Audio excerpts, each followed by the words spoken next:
our Operations Committee meeting, 20th of August. Health and safety, we'll go through the exits if anything happens through the back doors, the side door, meet outside the St John's car park there. Do we have any apologies? It's probably just an apology for will be called about 10:10, so I understand for a media interview, so I'll be out of the room for half an hour, maybe. I don't know, depends, a short time. So I'll have to go. Do we want to work that around smoking break or not? No, because it's probably 10:10, so it's only, Oh, yeah. they're only just getting into the swing of it. Right, we'll keep you a score. I move that we accept the apology. Okay, move and a second. Dave? Quick one. Got that. Any conflict of interest declarations? Recording, we've got a recording device and being live streamed for accuracy. Is there any announced urgent business? No, nothing there. So if we go to our first item, 1.1, the minutes of the meeting on 18th of June, if we just do a quick page turn for accuracy for a start, on going from page 5, 6, 7, 8, 9. I have a question on under section 2, the second paragraph. Help me there.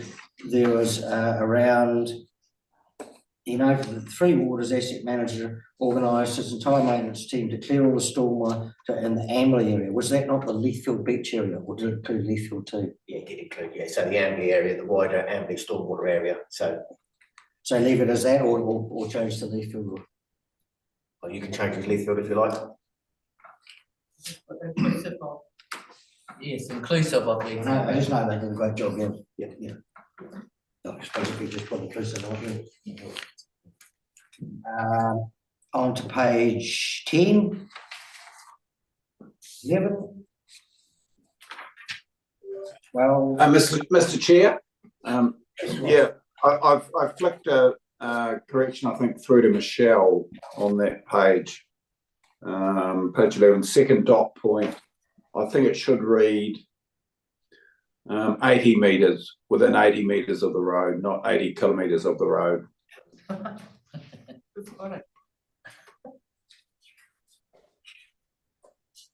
yes, I can see the difference. Where are we up to? Page 12, 13, 14, and 15. And now if we can flick back through that for any matters arising. Page 5, 6. I have one on 6, a hopeful one. Item 3.1, the remaining $40,000 available for this was not enough to renew any district bridges, and therefore unspent funds that were reclaimed. And I know that appears to be how it is. It's usual losers each year, isn't it? There's nothing we can do to carry 1 year over to the next year, so we've actually got enough to do something on a bridge. Well, Mr. Chair, you know that we work in a 3-year cycle. So if it just so happens that last year was at the end of a 3-year cycle, so yeah, that's a usual losing. Right. But within the 3-year cycle, we can move monies between years. Right. So it was the end of the cycle that was the problem.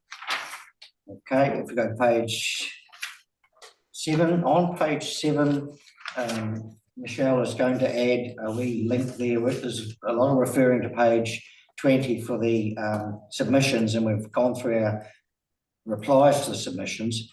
We're just going to put a wee link to those questions so that anyone looking through can look back and see what the submissional question was.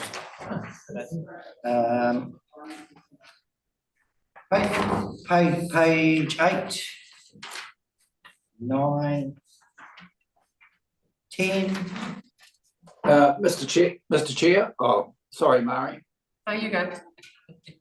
Just regarding, item 6 Cleverly Road, the Chief Operations Officer agreed to look into this, just regarding the landowner's son, potentially doing some engineering works on that.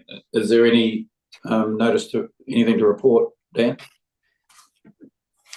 Mr. Chair, I haven't heard because I haven't been here, but there's certainly that offer was extended again. Michelle pointed to the action sheet. Oh, correct. It is covered in the action sheet. Yeah. Yeah, so you're happy that we'll pick that up as we go Yeah. through? Thank you. Yeah.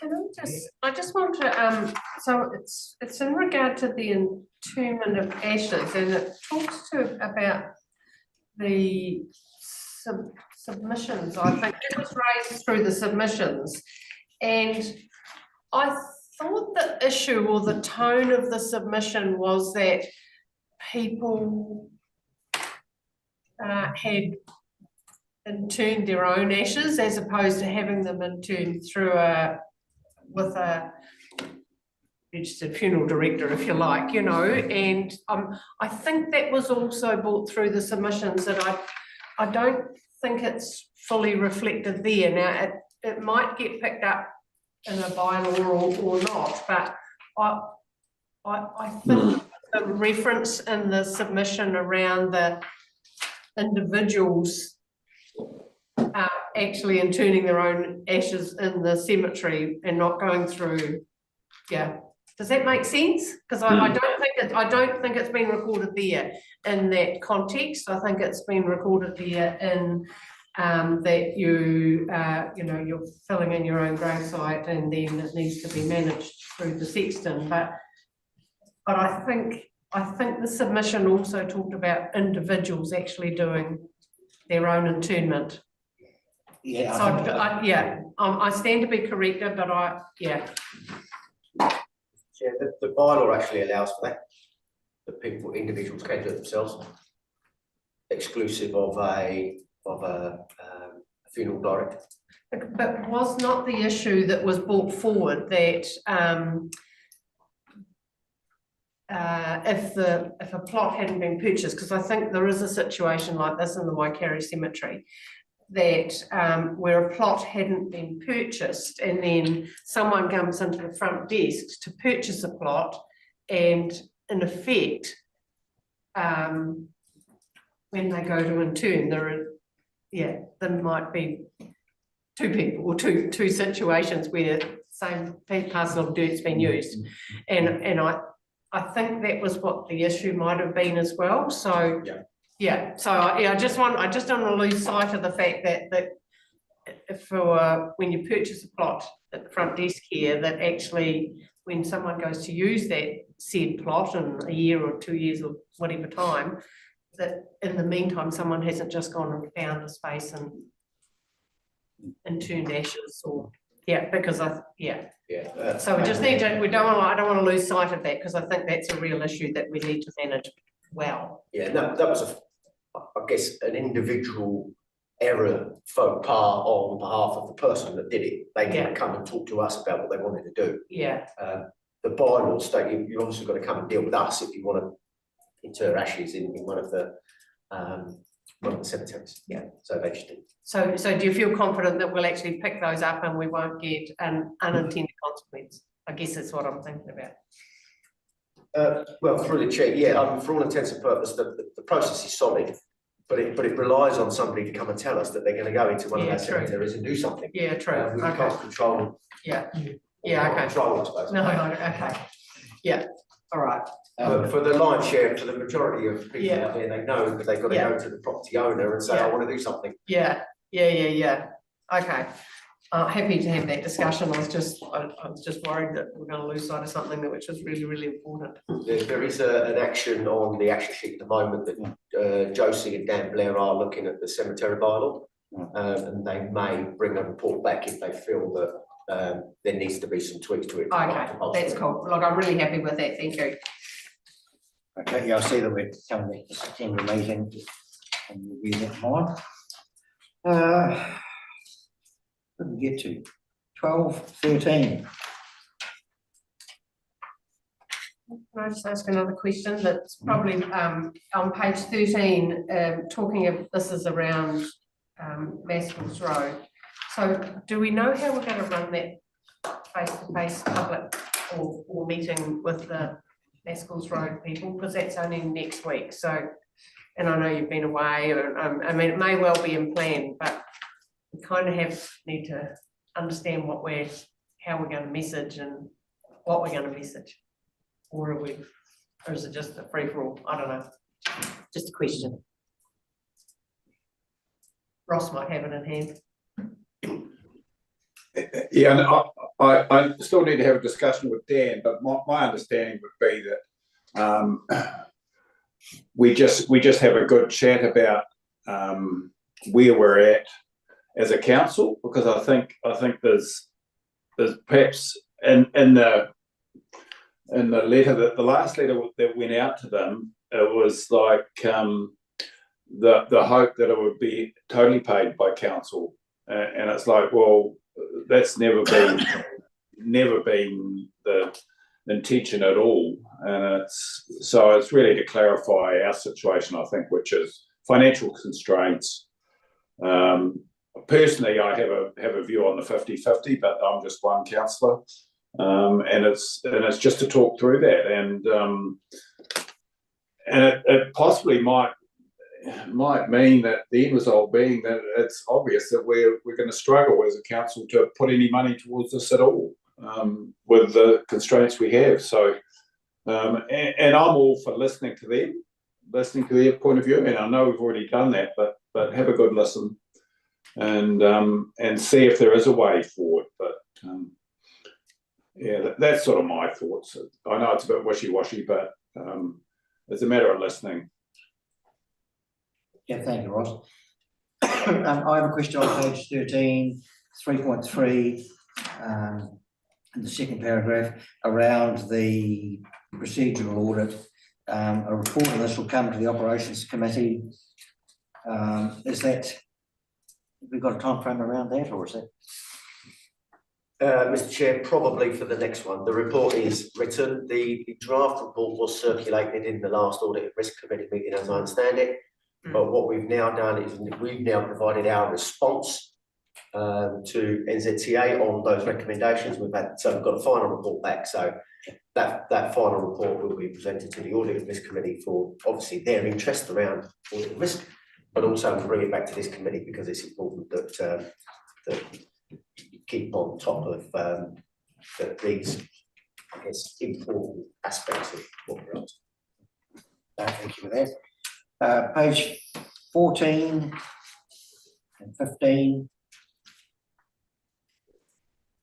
I have a question on 14, but that I'll hold on to that until, because I think it's one for Kerry to answer around safe and sanitary. So we'll wait for that one. So that's the end of the first set of minutes. Could I just ask a question, Mr. Chair, just based on the previous conversation? Did the mayor get satisfied in that response about how that meeting is going to run? Because it's not quite, all I thought in my head was I would send it out to everybody the last couple of reports just to get it fresh in everybody's mind. But I wasn't entirely sure how the meeting might actually run. And if I can respond to that, that's kind of what I was thinking about, you know. I'm making an assumption, Ross, that you'll lead that, being the chair of ops, and if all councillors are going to be there, we probably need to have some sort of singular messages, you know, and it's good to be able to get them to come and listen, and we can respond. But I think we need to have kind of a focus of what and why, and you know, yeah, and so I think it would be good to frame up something that actually has got a little bit more of a pattern or a flow to respect the people that are going to take time to come in and expect to get a result, you know. So I'm conscious that, you know, if 20 people turn up, that we need to have a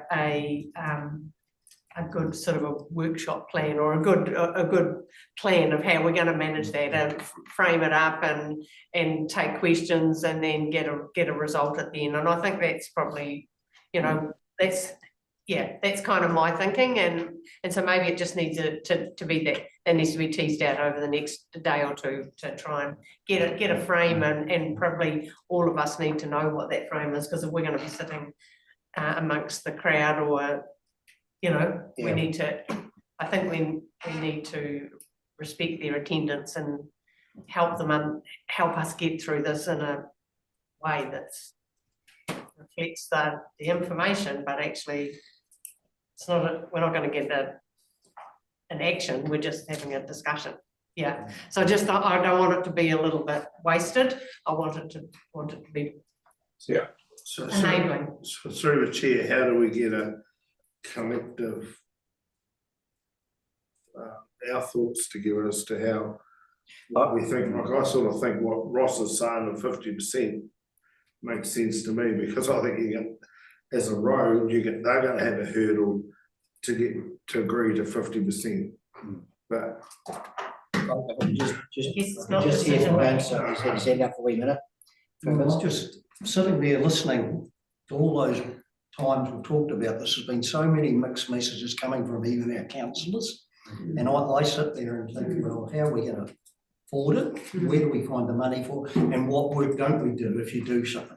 And I think there's got to be a bit of a reality check for our councillors, because I think there's some which have high hopes of this being paid for by the council, and I think the residents do too, and they've got to we've got to sit back and do a wee bit of a reality check, I think.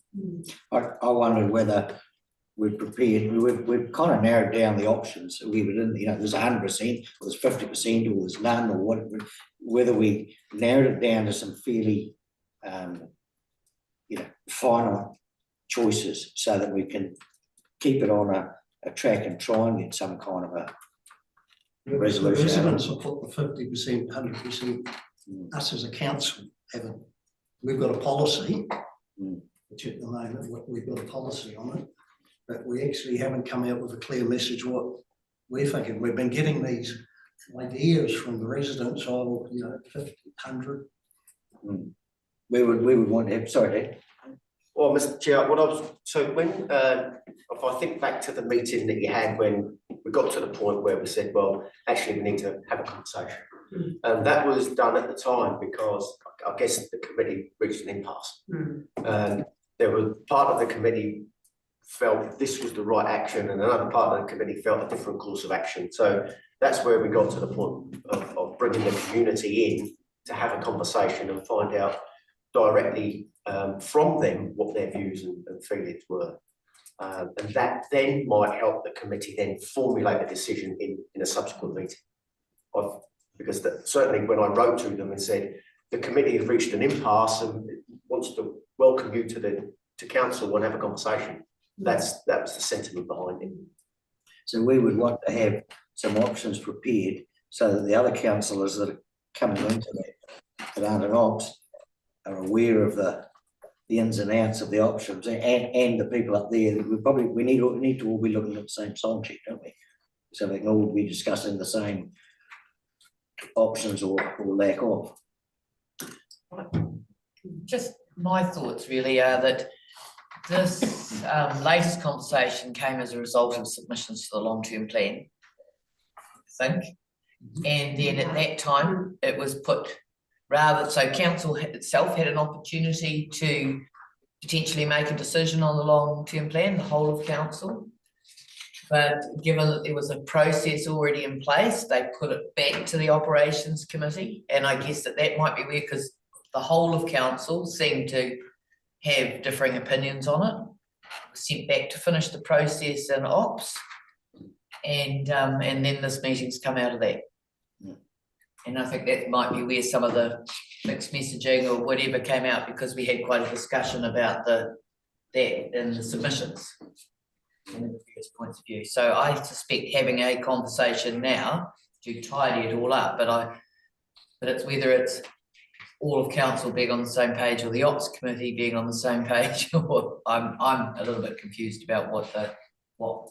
I don't think it's because it's a discussion, sort of a workshop thing, it's not really a decision-making place, is it? It's just putting in place where we are and the challenges that we're facing. I think they are the key messages that need to be conveyed as a opening presentation. This is what we've done today, and then ask the floor for Q&A, but someone's got to be there to answer that Q&A. So, I think we don't want to, in respect to attendees, we need to have that information so that we can answer with integrity and honesty to ensure that everybody walks out the door not further frustrated, but further informed. And that's why I think we need to have a plan of actually how it's going to run. Now, I don't know who that sits with, but I think we need to be pretty well prepped up for the presentation. So I agree. To overview it, we've been in this discussion, we've sent out 2 letters, we've had this many response, we've had a lot of submissions, and we've got to tell that story as an opening address to actually frame up why it's come to the impasse that Dan's just talked about. And because I think if we go in a bit loose, I think that people might walk away with some frustration, and that's not what I think we are desiring from that. So I think we need to be prepped up well and organised in what we're going to do and how we're going to manage that hour and a half or whatever it is, in respect to us, in respect to our community.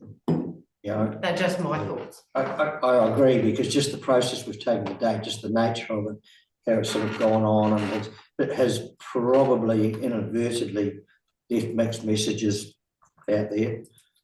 So yeah, I think this time we need to bring it to a head. What's that question? Ross. Yes, Ross. Yeah, thank you, Mr. Chair. Look, totally agree with you, Mari. And look, if Dan and I can get our heads together before next Tuesday, and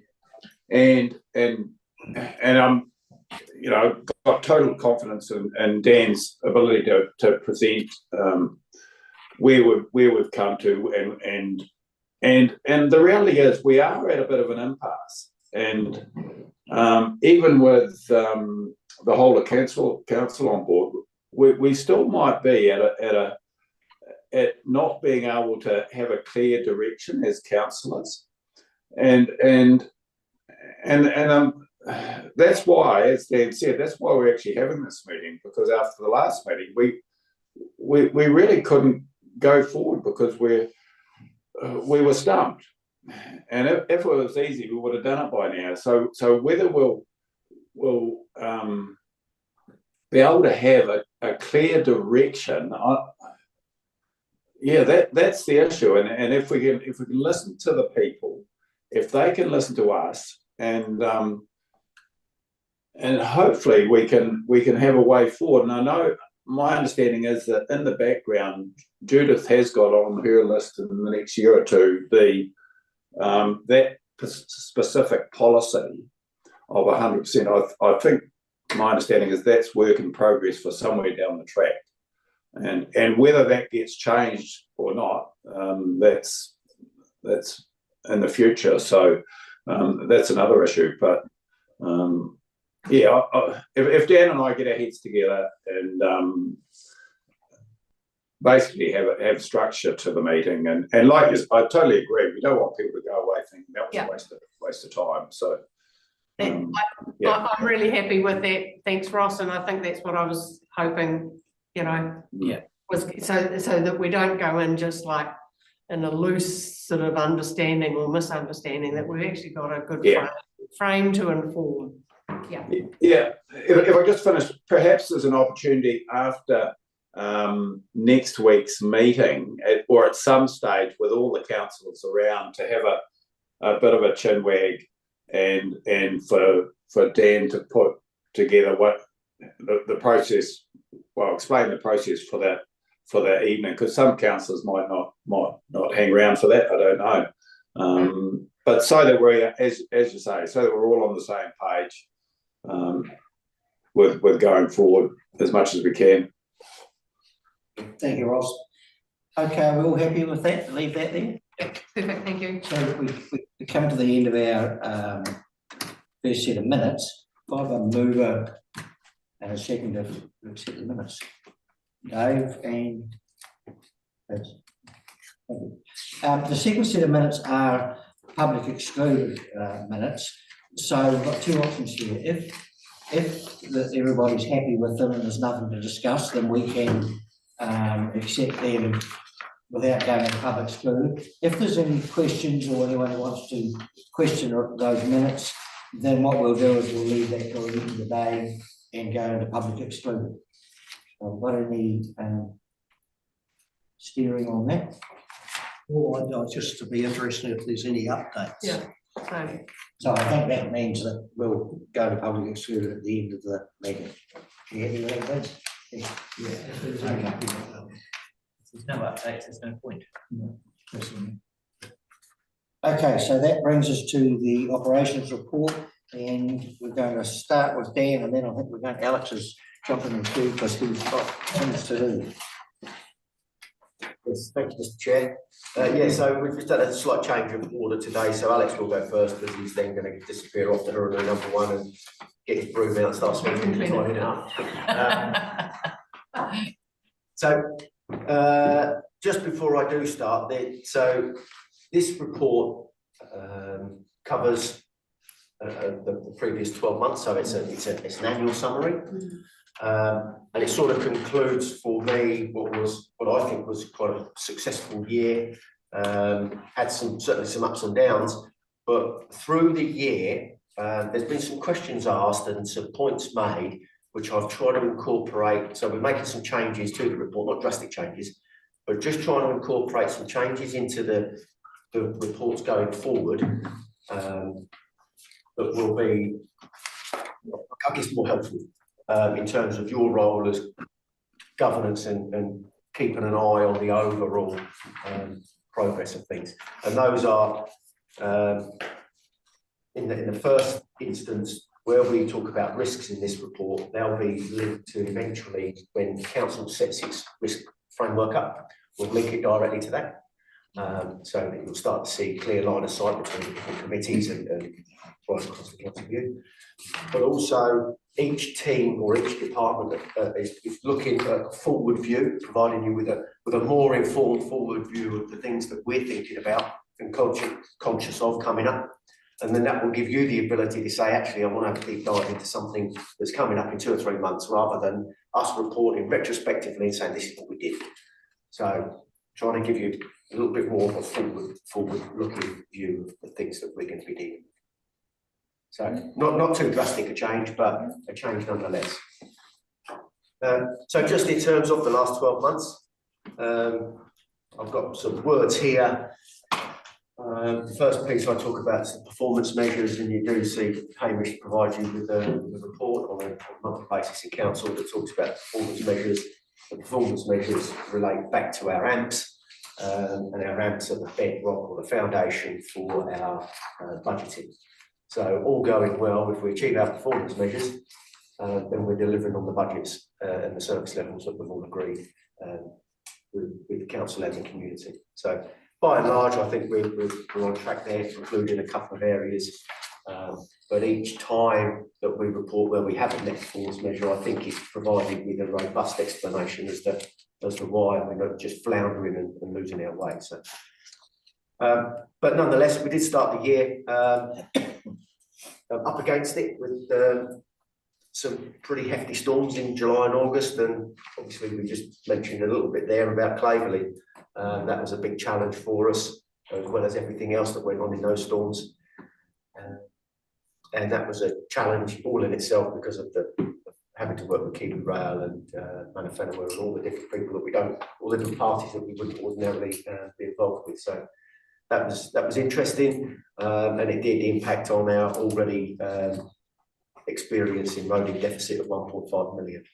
So we were already up against it from the start, and then the storms came and then put us right onto the back foot. But I think the team recovered well through the year, and we're just working currently on retrospective consents for rock walls. Then going forward a little bit, in October, we had a disastrous windstorm, massive amount of effort from the team to get out there. And again, another month on, but it just further disrupted all of our plans again. So we were just kept pushing all of the normal routine work out further as we were just trying to deal with these things. And when I was writing this, it did make me think about all of the things that we sort of trip up on, that then ends up impacting our budgets, because we don't set rainy day budgets aside, you know, and we all know that there's very good reasons for that. But what we end up doing is maintenance, in some instances, becomes the fall guy for trying to recover from those events. And similarly with the district licensing hearings. So we collect money for those things, but when a tricky one comes along like we had, then we end up doing 12 weeks worth of officer effort, and we only can recover $1,400. So we just, you know, feels like another area where we lose. So, but nonetheless, we've got on top of all of those storms, and I think we've recovered well. And actually, in some instances, we're getting ahead of the game, particularly around the roading aspects. Another challenge for us has been consenting, particularly around gravel extraction. We do just often feel like we get caught up in the web of consenting when we're trying to get things done, and it's just that whole process is a real challenge for us. We've experienced it for a number of years now, and I don't necessarily know if there's a way out, but it's just, I'm very mindful when I look back over the 12 months of the things that we've been trying to do and what's stymieing that progress. And that whole consenting process is certainly one of those areas. But having said that, that's all sort of doom and gloom. There's been a number of good successes along the way. We did maintain our BCA accreditation, so that means that we're still in business, issuing building consents. That's a challenging process all in itself. Another successful year down at the Amberley Pool. I think most people are happy with the whole progress that Naomi and the team have been making down there. That's certainly not without challenges, but nonetheless, they sort of overcome those. A big win for us was the Waikerie Basin scheme amalgamation, bringing those three schemes together, getting rid of two schemes which were certainly subpar, continually on board water notices, delivering a poor level of service to the community, and I don't think we'll ever look back from that. I think that was a wonderful piece of work that the team have done. And just in that water space, yet again, another year of Eco Line transgressions free. So some of us were still here when we were having them. It felt like every week. But we've got to the point now, I think this is probably our 5th year. It's our 5th year free of transgressions, when you start to see other councils around the place continually dealing with them. And you know, we've got to a point now where our processes are so robust that it will take a real tragedy for us to see one of those come back in. That said, there's a whole bunch of other things in here that I've talked about, and I won't go on about them all because I know that we're a little bit pressed for time. But I think that, yeah, like I said in the outset, it's been a relatively successful year for us right across the board, and long may it continue. Yeah, thank you, and there definitely are some great successes in there. So that's it, Mr. Chair. I'd like to take you to Alex's report on page 18. 18. Good morning, everyone. I may direct everyone to page 58 of the report. We get to the Three Waters operations section of the report. So this last year, the team continued to expand our routine maintenance program. And what I try to do is I try to summarise, I guess, the vast routine and reactive maintenance program that we do across the district. So So around the planner, largely our routine maintenance program has been delivered as planned. As Dan had mentioned, there were several times across the year where certain bits and pieces have caused us to not meet all of our targets, but they're fully explained and understandable. As we continue to expand our routine maintenance program and we face challenges of a particularly dry year and some of those reactive things that are outside of our control, we still managed to deliver the entire program largely within budget. Our water demand has significantly increased through the dry parts of the year, and we were at times supplying I think roughly around about 18 to 20% more water when compared to the previous year. So it's quite a significant amount of water. While at the same time, we did have a couple of peaks through those dry sections of the year in terms of water repairs. But when you look across the entire year, the amount of repairs we've completed is about the same as what was completed the previous year. Around the new connections across all three waters, we see a downwards trend, and that's probably likely due to the tough economic conditions out there where less houses are being developed, and the connections follow the same suit. The planning space has been a lot of work done this year around various bits and pieces. So we've looked at a whole bunch of new consents to get online our new water treatment plants. We've completed an internal structural assessment of the Harden Reservoir, and this is an asset that was coming up to its replacement date. So that internal structural assessment will likely help us to extend the asset life of that reservoir by another 10 years. And while we had the reservoir drained, there was some maintenance work that was completed to, again, extend some of the auxiliary pieces that sit inside the reservoir. In the wastewater space, we've completed about 2.5 kilometres of CCTV inspections, and this is to get us a better understanding of the condition of the network underground, as well as identify any issues that we may have picked up along the way. And we did find a couple of significant strikes in the network. So this is where other utilities have drilled through our network, and those have been repaired subsequently. There were another few things picked up along the way and added to the routine maintenance program and the capital program going forward. We're currently trialling an aerator down in the Waikari ponds, and this aerator is with an aim to have these types of aerators, the ones that are being trialled, as a template for our wastewater treatment plants across the district. So there's been, after a couple of years of work, we've finally been granted our global discharge consent for stormwater. So that consent currently sits in its inactive state, and as we move forward and establish our planned routine maintenance program and start putting that into practice, that consent will be activated. So, just on this new consent, is there any chance, is there many fish hooks in it?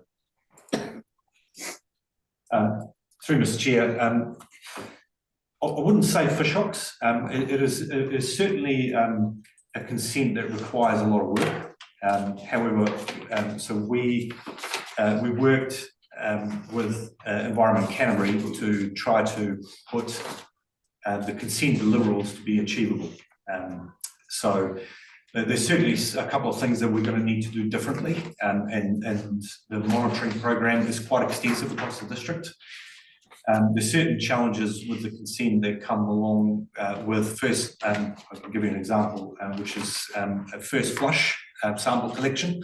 So, you know, it typically rains around the district all at the same time. So it will be challenging for us to go and collect that first flush sampling right across the district. But we've got plans in place of how we're likely to achieve that. Just really, these consents sometimes impractical, like what you just example, and how do we afford it all?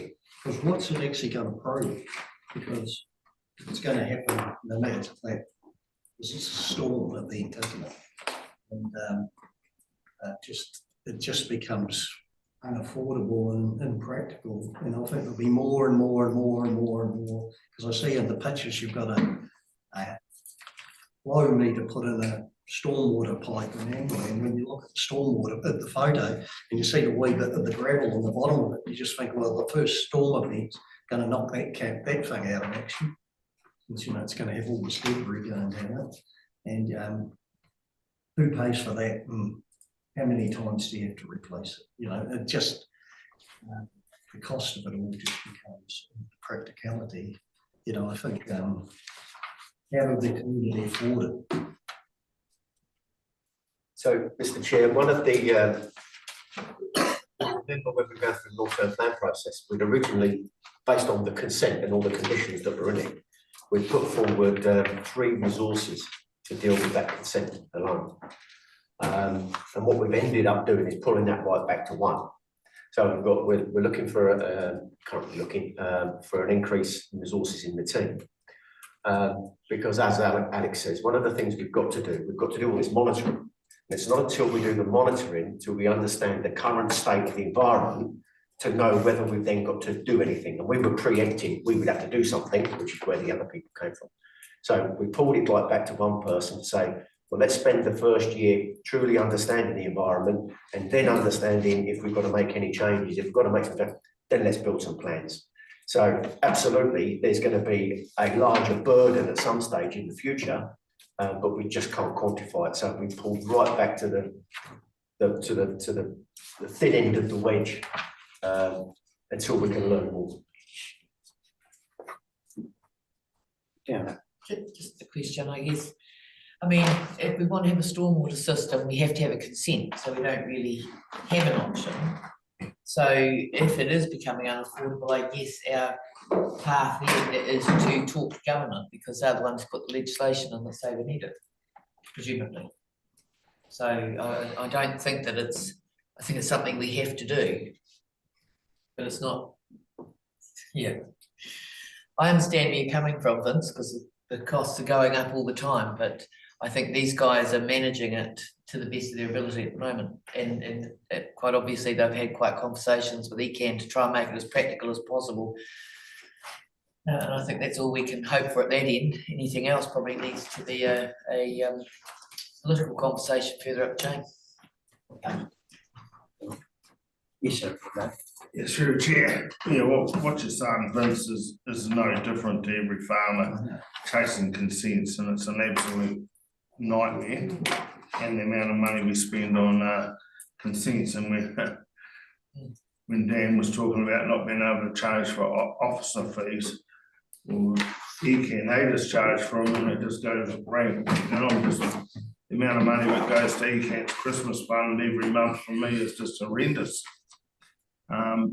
So what we need to do is, like we did with the science paper with Claire, is make sure you're telling here. We can spend all this money and make no difference to the environment.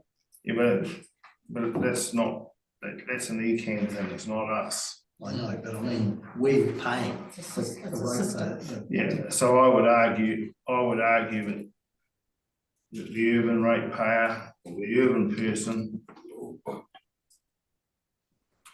I have to pay for my effluent that goes into my cow ponds and my stormwater or my discharge consents. So an urban person, they have to pay for theirs too. You know, so we might not be able to afford it. Someone's got to pay. And there's only so much money. But the other problem is state highways exempt, and that's where most of our pollution comes from. And they're not paying 2 cents for it. And that's the problem. It's quite different with your effluent from your business, because it's your effluent, but we're paying as communities, small communities, for people, for New Zealand, and not even coming through our district. We're paying, because that's where most of stormwater problems will be from zinc and brake pads. It's not coming from the locals. I mean, It's a very small part. I suppose the issue that you're describing is up and down the country, so if we drive to Dunedin, they're paying, you know what I mean? It doesn't make it right, but it's kind of like we're paying when they come to us and they're paying when we go to when we drive through their district. You know, it's Yeah, but the systems a bit. yeah, but they're not a small, a lot of times they're not little small communities. You know, how does Waikato come from? You know, the Haranui, we haven't got a lot of people. It just gets too loaded up and Okay. Alex, can I just ask, what pages do you go, where do you start and stop? I'm just looking through, I've got a question, but I'm not quite sure if it's sitting in your section, or sitting in Dan's section, because we've got roading and water sort of, yeah. Yeah, Mr. Chair, I'm sort of up to page 61, but I'm jumping between them as I go to try to make them sort of fit to the conversation. But yeah, page number 61 is where I'm up to at the moment. But so if in terms of, if it's a project, then it's capital work, then it's dead. If it's maintenance and operations on a daily basis, Yeah. Alex. And just consent. Depends, is it consent we've got or is it consent we're going forward? My question is back on 26, so, There. all right, stand by that. Study 26. Sorry, Alex, you carry on. That's fine. Yeah, so Dan gets the consent and Alex runs them. Teamwork. Since last year was the long-term plan preparation year, so the office has spent significant amount of time and effort in preparing the information that goes alongside it of the long-term plan. So the information around activity-based budgeting, which provides us a financial outlook for the next 10 years, the capital program, and asset register updates and variety of other bits and pieces. We also worked with NTU, which is a National Transition Unit, and there was significant information requested from them, so that information was provided as required. Moving on to the operational highlights. So around the reactive work, we received and closed around 2,000 service requests last year. With that, we worked 42,950 hours and 2 lost time injuries have occurred. And alongside of that, there were also 2 serious vehicle accidents. So we continue to improve our safety with the team. We've got a bunch of risk reduction initiatives which are quite outlined in the report. One of the key, I guess, safety features was the transition to digital hazard assessments for us. So we made that transition in February 2024, and since then over 1,000 individual hazard assessments have been completed by the team out on the ground. So that's quite a good effort. And we will be working over the next, we'll continuously be working to improve how the hazards out there are assessed and what we do about them. So I guess just move into the key achievements or the, I guess the vast quantity of work that is being done out there, and you're welcome to ask any questions if you want to know specifically what that does. So we've completed just over 1,000 repairs, as mentioned before, responded to 47,000 individual plant alarms. So the ones that we report to you on a monthly basis are typically our critical alarms, but things like a low reservoir level or a reduced pressure, potentially high flows, or slightly elevated reservoir, slightly lower reservoir levels. So all those sort of things still go out to and are responded to by the officers.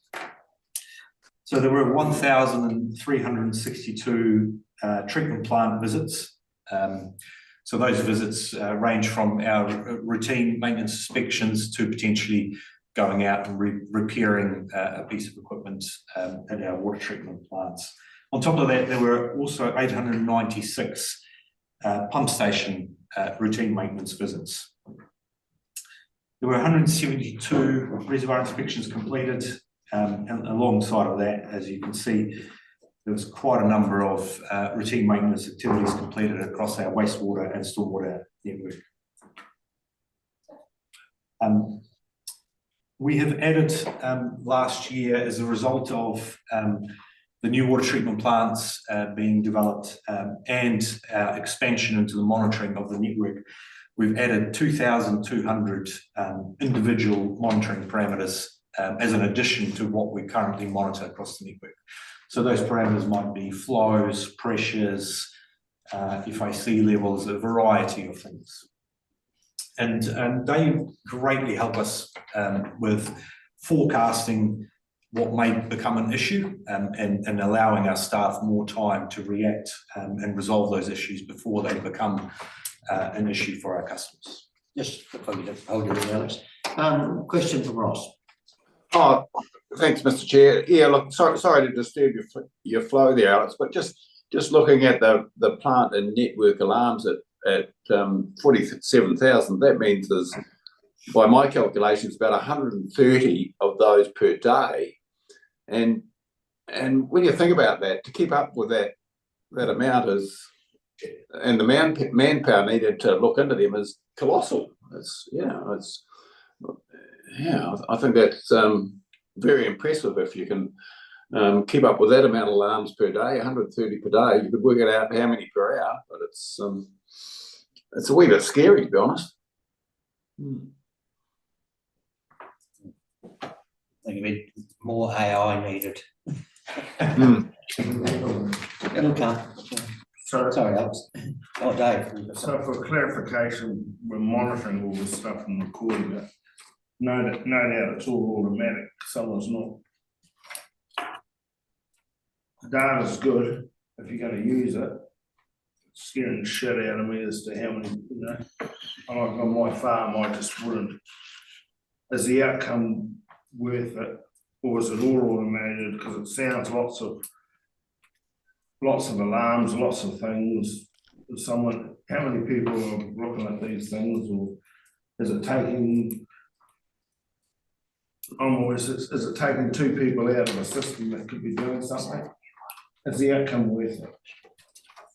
It's only good if you can collect it, or it's automated, just numbers to me. And I'm an analytical person. Yeah, through Mr. Chair, absolutely, these alarms are being responded to, and that's quite clearly evident in our report. So our outage times across all the plants have reduced significantly, which resulted in a lot less people being affected by water outages. So some of those alarms are recorded as events and help us to, optimise our plant operation going forward. And others are being that require action where potentially they may disrupt certain routine maintenance plans for us and change the way we operate our plant, and may require people to go out on the weekend and resolve issues before they turn into outages for our customers. So I've mentioned through the year that we are looking at changing our structure in terms of when certain alarms go out to people and when they're just recorded as an event has occurred on a network. But we need to be aware of this type of thing, which may require us to change a pump in the future, for instance. So our new alarming structure will only ring fence the critical alarms to go out 24 hours a day to the operators on call and myself. And those P2 or the less critical alarms, they'll go out to offices for potentially extended daytime hours, so during the day and then potentially up to 9 o'clock. And they may require an action or may not require an action. They may require an officer on call or myself to monitor the network more closely. But those alarms are there for a reason.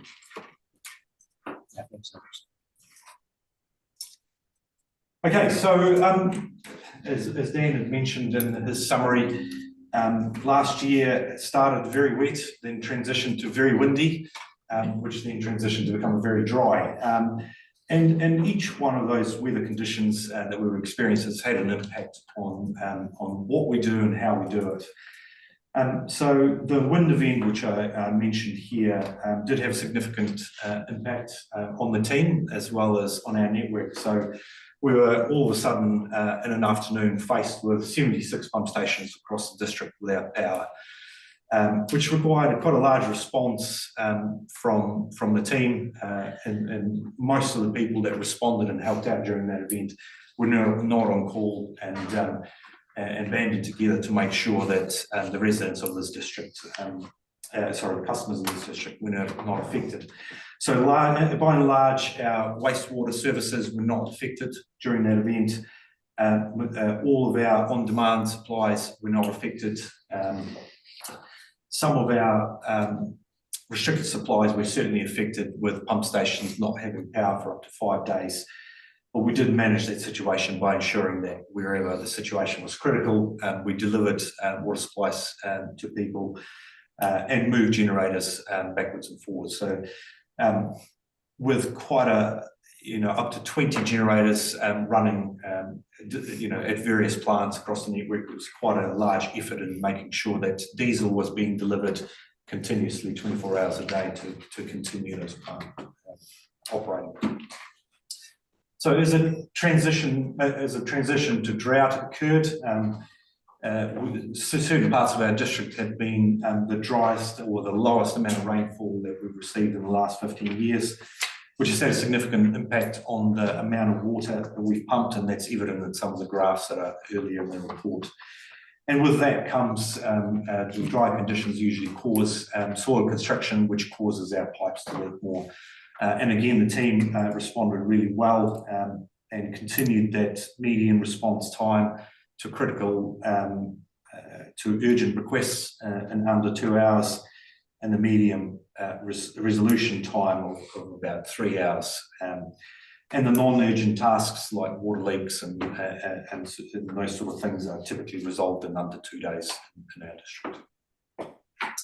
We had to implement water restrictions in various parts of the district. At times, those restrictions were driven by events such as fires or large water leaks, but the majority of the water restrictions are required under our resource consents and mainly to provide guidance around environmental outcomes.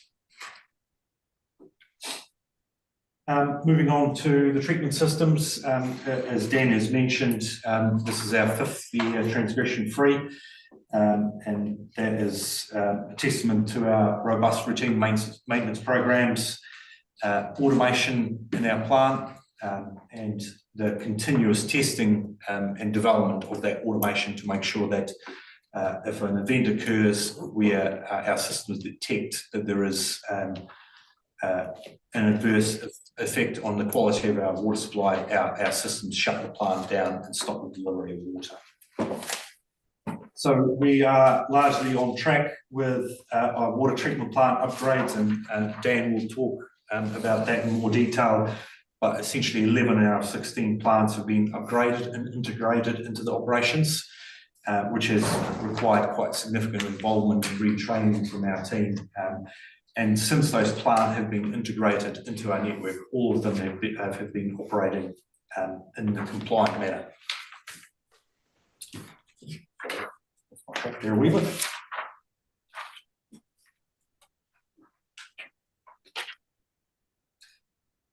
So yeah, 1,579 treated water samples taken across our network, and all of them were compliant. Another key piece, which has been an achievement for us, is there was no critical monitoring data loss from any of our, 36 water quality monitoring sites. And that is as a result of the decision that the council made several years ago about improving and making our communications network across the district redundant. So we've seen an approximately 23% increase in the total traffic across our network. Because we've expanded our network as detailed and introduced cellular communication to some of our sites, we've actually seen a great reduction across the network in terms of the sites where there were constraints. And that's resulted in us having a lot less communication failures with our sites, which in turn provided us consistent and reliable data acquisition. Water safety plans, so we continue to update our water safety plans as new plant is integrated into the network, and we change our network to suit the planned upgrades. And last year, a single water safety plan was audited by Te Mata ROI, and we received no comment from them showing that our framework and the delivery of the water safety plan is compliant. So that means we're pretty well on track. That's a good sign. Yes. As we reported through most of the year, there's been a significant amount of effort put into meeting the reporting framework that has been introduced by Te Mata ROI. We were late in submitting our annual reporting data, and Te Mata ROI has provided that in the report, saying that there was no data received. And that has mainly been due to the complexity of the amount of reporting that we have to do, and our decision in automating that process rather than getting more resource in to crunch those numbers. So we've worked with our key software supplier to make sure that going forward that process is not onerous, and some of the technical details need to be ironed out between us, Te Mata ROI, and their software supplier, and that resulted in some of that reporting data being submitted late. So, Mr. Chair, can I just elaborate on that a little bit? So they decided on what the reporting requirements were very quickly, and they gave us a very short time frame to provide that information. And we just weren't in a position to be able to provide that information within that time frame, because most of it sits in this database that we wanted the provider of that database to manipulate to actually extract the right information to give it to them. So because we were waiting for that database to be updated, we went late. There were some other councils that opted not to wait for the database, because by and large we all use the same one. So they brought people in to manually populate those reports. And we made a decision at the time that we weren't going to, for compliance sake, we weren't going to introduce more cost into the organisation. So nonetheless, we've provided that information now. We have the data all available. It's available on the website, so anybody can see it. So we're not hiding anything. It was just that they gave us such short time frames that we accepted the fact that we were going to have a naughty boy mark on our report, but nonetheless, we've got the data. Really, Mr. Chair, a question, and there's no financial consequences for it being late. It's just a naughty boy or girl. It should, yeah. So on the national report, it says that we didn't provide the information on time. On time, but that we've now got it. Yeah, we've got it. Yeah. Thank you. So give us one there, Alex. Ross, you've got a question. Yeah, thanks, Mr. Chair. Just a question for Alex regarding the water regulator, and I see the government's relaxed the rules regarding the single supplier. Now it's my understanding, anything under, it's either 25 people or 25 dwellings fly under the radar, and so it's good to see some relaxing there and a little bit of common sense coming in. So are you feeling any relaxing towards the regulations that the council has to conform to? Mr. Chair, through Mr. Chair, I couldn't speculate. So at the moment, we've got nothing to tell us that any of the I guess the regulation is going to be relaxed. And I guess a key mention, and what you just said, it is the 25 people, it's not 25 dwellings. Okay, yeah. Yeah, which is quite a difference, you know, Yeah. who has to comply. How do they count? Thank you. Chair, you have to It report just, it. you know, it sounds, It has to be reported. Yes. Watch out for the drone. And lastly, a point of supply program progress this year. So there were 988 connections inspected. Of those, 395 required allocation reductions.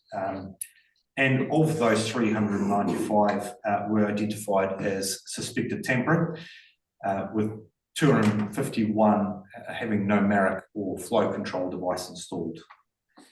525 connections were serviced and no allocation change. Oh, just go, I was gonna forget. what scheme is the worst for tampering? Through Mr. Chair, so this year our program focused on Hiranui number 1 and Cheviot supplies. We found quite extensive, I guess, non-compliance in Cheviot, but there were certainly significant numbers in Hiranui number 1. So most of that is in those two schemes. Mr. Chair, that's where our program focused on this year. So particularly during the summer months, we try to we try to tackle the challenging terrain. So elevated properties where in winter the access is very difficult, and our program moves into the more residential and lifestyle areas during the winter months. What sort of problem are you talking about? Removing restrictors or illegal connections or the backflow preventers, or what's the main issue? Yeah, and Mr. Chair, so 251 properties, or 251 connections out of the 395 where we reduced the allocation did not have a MARAC installed, or the VFM has been completely removed, or the MARAC has been drilled out. And we have a process of addressing that with fines or something? Mr. Chair, so through our fees and charges policy, we have got a mechanism to recover cost. A couple of years ago, we loosely floated an idea of essentially saving these records to the property file of that property and sending initially a letter to say that we've been and visited the property and this is what we found. We are now looking to move into the cost recovery phase, where essentially if we find that the connection has been tampered with, we will be recovering costs from them. Yeah. Just to you, Mr. Chair, and so your point was that that was an area of focus. So this also happens in other areas over time. Maybe not to that extent, but that's where that was at this time. And if you were over in Waio or Ashley scheme, you might find similar things. So would that be accurate? Yeah, through Mr. Chair. So the previous year statistics, don't quote me on it. So this year, approximately 29% we found this issue of the properties inspected. Last year was. I'm sorry to interrupt you. This is the guys from Radio New Zealand. They just would like to take a photograph of us in action. Is that okay? Sure, it would take 30 seconds. So aren't they really excited? I'm just thinking we're still live streaming, so. Just give us warning when you suck in. A photograph for radio, make that. Photograph for radio. Just to be fair, it will be video. Everyone's sitting up straight. Video. Right on. So now you Yeah. got your lipstick on? Yeah. Yeah. Please, some of you don't. Sorry, now you can carry on. Let's see the question. No, we were just getting an answer about the other Sorry. areas around the 29. And action. Mr. Chair, yeah, so when you're looking at the data from the previous year, the rate of the Marrocks missing, I guess, from these connections was around 23%, so slightly higher, not too much unlike other areas of our network. Right, thank you. I just wanted to get that clarification. That's That's a high number, isn't it? With the 988 you inspected, and 251 of them didn't have restrictions. That our schemes must have been getting overloaded. If you get an unlimited supply of water. Yeah, through Mr. Chair, it shows a systemic issue across the network, yes. So there's a plan in place to address it as the message. Yeah. Thank you. Mr. Chair, we've got a program. The program is to try and get around the entire district once every 4 years. So if we do an inspection and then we're not going to be going back to that site for another 4 years. So what we don't necessarily know is if somebody goes and tampers with something or does something untoward after we've been.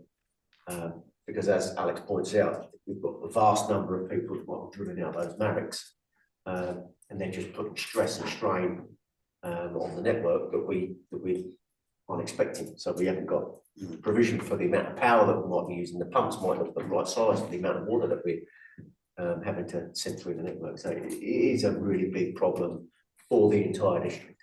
So is there is there a system where it's been taken out, the flow's been taken out legitimately, there's been water problems or catching up, and no one's come back to put it back in? Yeah. Through Mr. Chair, so through the capital program and during this long-term plan, the council has approved quite a sizable investment into zonal metering around the network. So we're still a wee way off that because that program doesn't really complete until year 3 of the long-term plan. But that program will significantly improve our ability in detecting those sort of issues on our network. So that's remote ability to see where all of a sudden we've got an increase in flow. So it could be one or two things, either a water leak or potential water theft, and those areas where those sort of instances are identified in the future will be targeted by our point of supply staff, and the costs from the non-compliant customers will be recovered. I know one or more meetings, council have come out, taken out the restrictor, but they've never come back in to put it back in. I know of incidents of that happening. Some have said it's been taken out for a legitimate reason, where there's been low flows or So yeah, through Mr. Chair, we probably need a system where people can ring up and say, we think our tank is not correct, and can it be fixed or whatever.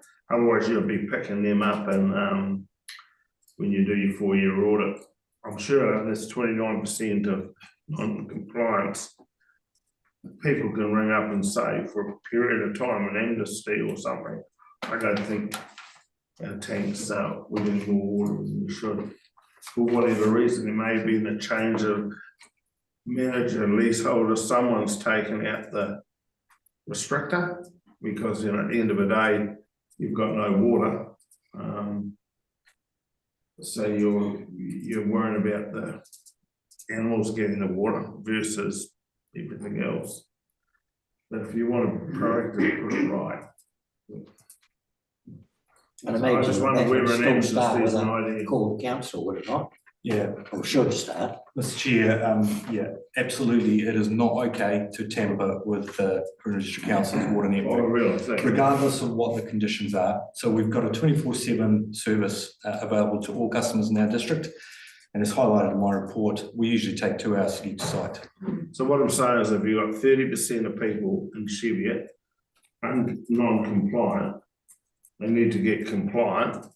So if someone's taken the thing out and we won't know who it is or whatever, how can the landowner then put it right? Can they ring up and say, I think we need to probably, the first step is we need to be able to, someone needs to be able to ring, you know. Robbie might have been my manager and he's taken it out. And I haven't realised it, but I want to rectify it. So rather than waiting the 4 years, maybe I need to get it done now. Is there a process? Robbie's pulled it out. I've gone up to my tank and think, no, this feels better than the water, but I want to get it rectified. Can I ring up and say, well, for some reason, I've got my restrictor out? Or are we going to wait 4 years until you come round, hit the tank, bang? All I'm saying is, if you want to be proactive, why don't we do that? Is there a process? Yeah, Mr. Chair, no, there is no amnesty. The only people that can do anything with a flow control device is a council staff member. So regardless of the circumstances, the control device must only be removed by a council staff member. So we have got a service for doing that. We've also got a bunch of self-help videos on our website to show how to do a flow check. And we do already have a process in place for those sort of circumstances occurring. And sorry, just the last thing to add. So we will, there's been confirmed tampering instances where VFMs are being removed and Mareks drilled out. Those connections will be under more scrutiny and will be visited more frequently than just the routine 4 years. Thank you, Alex. Look, just before I go to Dan, I'm wondering if, looking at the time, if Dan wanted to, he's a busy man, if we're probably going to stop for our break. You can join us or come back in a wee bit once we've finished. That's all right. Thanks, Dan. Sorry, Dan. Well, Alex got there in the end. I was just going to say that, yes, there is a process in place that if somebody wants to tell us about something, they just give us a call and go and look. So that's no problem. And there is now a process. So yesteryear there wasn't a process. It was down to the local waterman to make a decision that this person wasn't getting enough water. I'll take the Marek out. And then it was down to their memory whether or not they ever went to put it back. What we now have is a process that it does come out, it's recorded, so we will have a record of that it's come out and we need to go and put it back again. So we have those two processes in place. Yeah. Got two parts to the process, and if you've got this major compliance, rather than waiting the 4 years, why don't we be proactive now and get them all sorted out? And then you'll be fixing up your water. You have a 1 month, 2 month amnesty, and you go into all those tanks and get them all sorted out. And it would be in my opinion, a good thing to do before next summer. You have a 1 or 2 month amnesty, and you get them all put back in. Mr. Chair, we did actually do an amnesty on the Ashley scheme because it was prevalent right across there, and I did that in that would have been about 2016, 2017. And actually the workload just swamped us. We couldn't keep up. Because everybody said, well, come and check, because they were worried about the consequences. So we just didn't have the resources actually at the time to be able to deal with it. So I think it's a good idea, but it's just that we've got to be careful about how we might frame that up. Thanks. Just going back like the weather conditions, I think when pump stations are out for 5 days, it's a lot of mental stress on people. And we say we have so many days of supply, but people never ever catch up again. Because if you get that in the middle of the dry period and you've got no water going in for 5 days and they got the storage tanks all bit empty, that people could never catch up again. And it's behind there's quite a bit of a temptation then goes on to do that because, they go there and they've got to stop with no water every morning, it gets pretty, so, we've got to make sure that we can get water to those people pretty quick when. Okay. That's about, yeah, so that's my report. Yeah, look, I'd like to thank Alex and two of his offsiders. While everyone on Sunday was sitting in by the fire, they were out there literally holding back the surf and the cold, keeping Leafield Beach area safe. So thanks. Big effort. Just through you, Mr. Chair, I think for the whole year and the challenges that we've had and the fact that in the windstorms and everything that everybody was out there keeping the power on to keep the water running. I mean, it's been a massive year and I think the team's done really, really well and I think it's worthwhile acknowledging that and thanking them. It's a challenging time. Yeah. Thank you, Alex. Mr. Chair, just to chime in at the end, I suppose, I've always felt that we are leading the pack in terms of the way that we're managing supplies, and Alex talks about the way that the systems are now working, that they're not fully automated, but they're as near as damn it. And the way that we're managing and hand-holding alarms and the way that the PLCs and everything's working. We had a consortium of Christchurch City Council Board of Appeals come out. And they were looking and their eyebrows were raised and said, well, actually, this is how we should be doing it. So that vindicated all of the hard work that goes on around the place for me to say, actually, we are, I'd like to think they've got limitless funds in terms of getting these things up and running, but here we are leading the charge. So that's kudos to the team. Thanks, Ed. All right, I think we've got our cup of tea. Probably usually 10 minutes, I'm gonna give you that. 8 minutes even. I'm sure they took it out. They took it out in the summer and they never put it.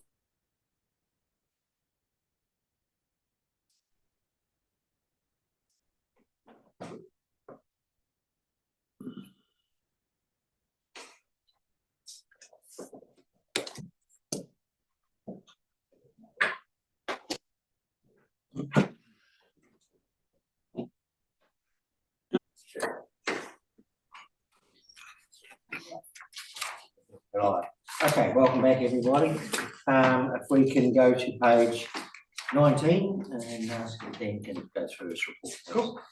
So yeah, I'll just give the yearly or last year's report for the program and capital. So overall was really a successful year. Got over 80 individual projects completed, which a number of them will put in this report.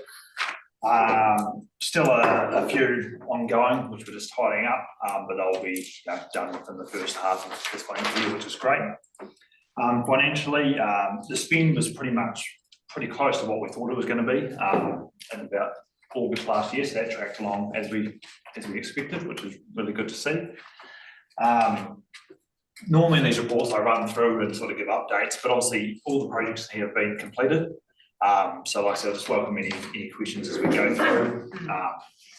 So moving to page 20, I think this page sort of gives an idea of the variety that work that is included in the capital program that council undertakes. You've got footpath renewals, campground upgrades, water treatment plants, and also pipe replacements. So there's a real breadth of different works being undertaken.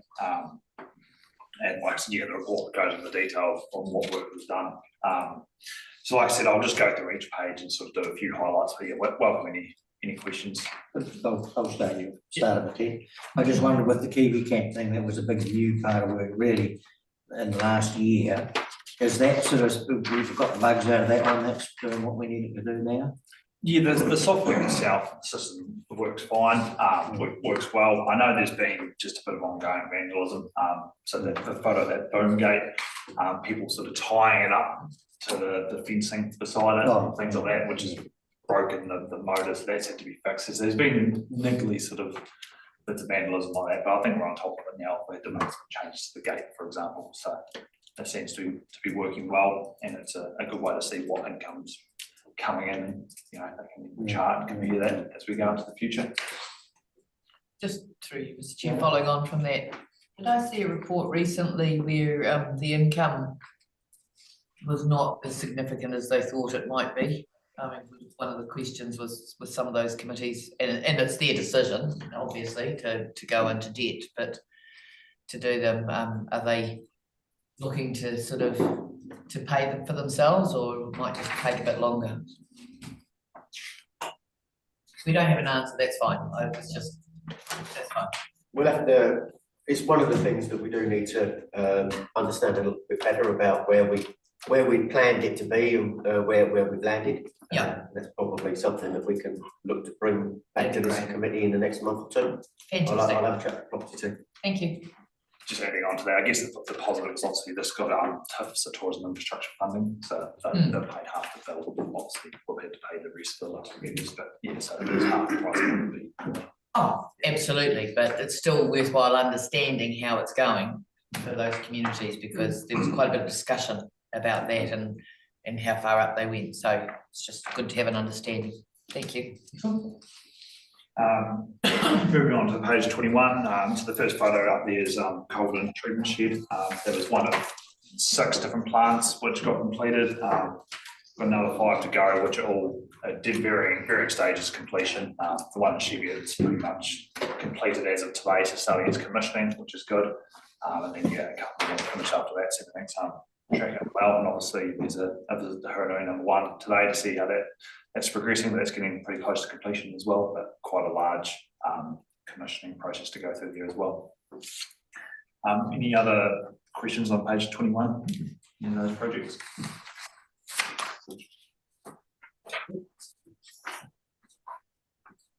Well, actually, just a question, not really related to your work, is so these new plants are getting to be quite large near industrial sites, aren't they? The land tenure, I think like even at the one at Collins, there's a lot of money's been put into it, the council. What security, on the land, should we be trying to buy that piece of land with access and that long term? I'm just thinking, because, you had a niggly landowner, things could change, get harder for us. So that one there in question is actually on road reserve, interesting enough. So it's out of road reserve already, so we've gone through that process. And then other ones have got agreements in place. Cheviot, there's a legal agreement. So like I said, we still obviously rely on the goodwill of the farmers. Like I said, we couldn't do that without them really, and it is really appreciative, and all the different ones have been very good to work with.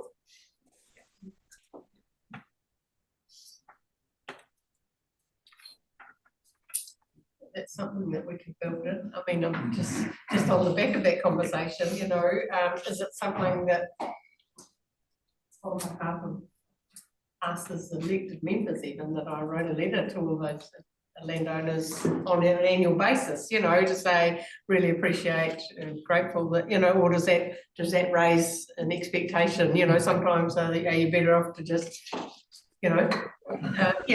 sometimes a letter of gratitude probably goes a long way, but it might also raise expectations as well. So double-edged sword. Yeah.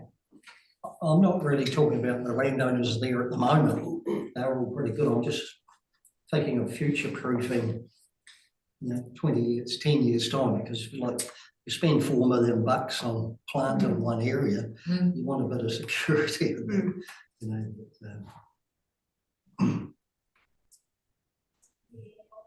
It's not your department, really your problem, it's the council. Do we have a license to occupy or something on it? Because if I want to go and stick anything on your road, I have to have a license to occupy.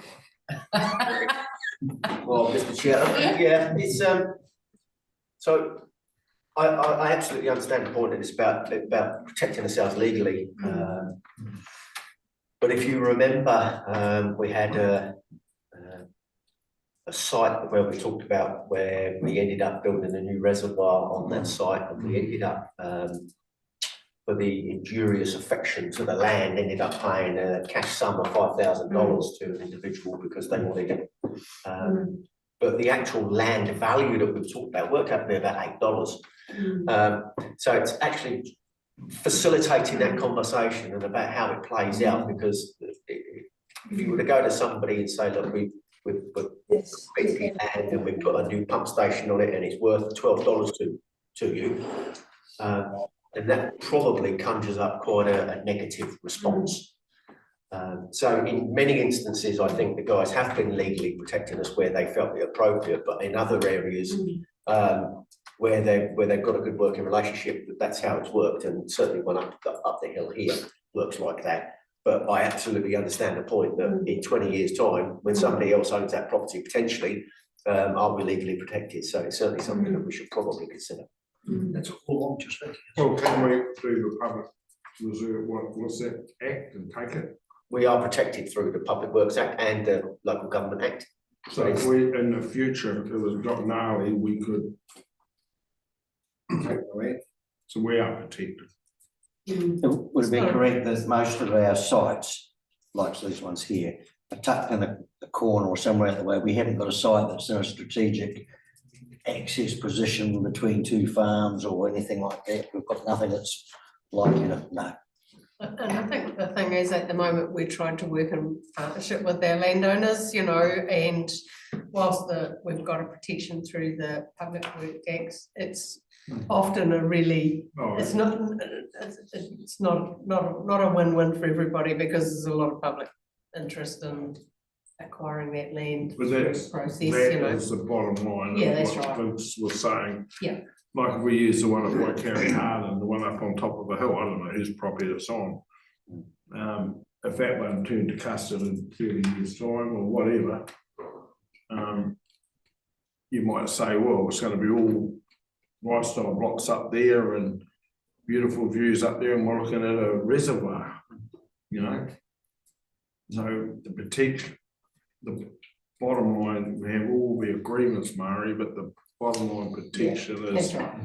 But it's not our first principle to go there. No. Yeah, that's right. Okay, so we're happy that the guys have got that one in control? Thanks, Dan. No other questions on page 22. Move to 23.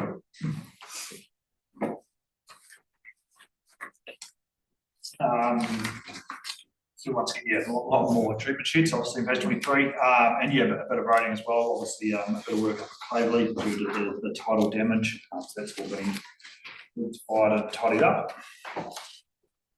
Moving on to page 24.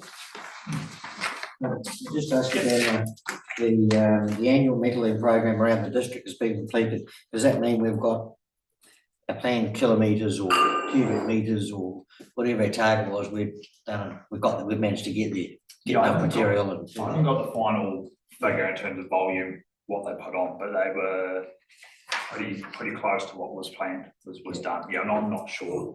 It might be in the writing report. I haven't looked at the detail. Page 24, yeah, more roading projects. Obviously, the resurfacing is completed, another 31 kilometres.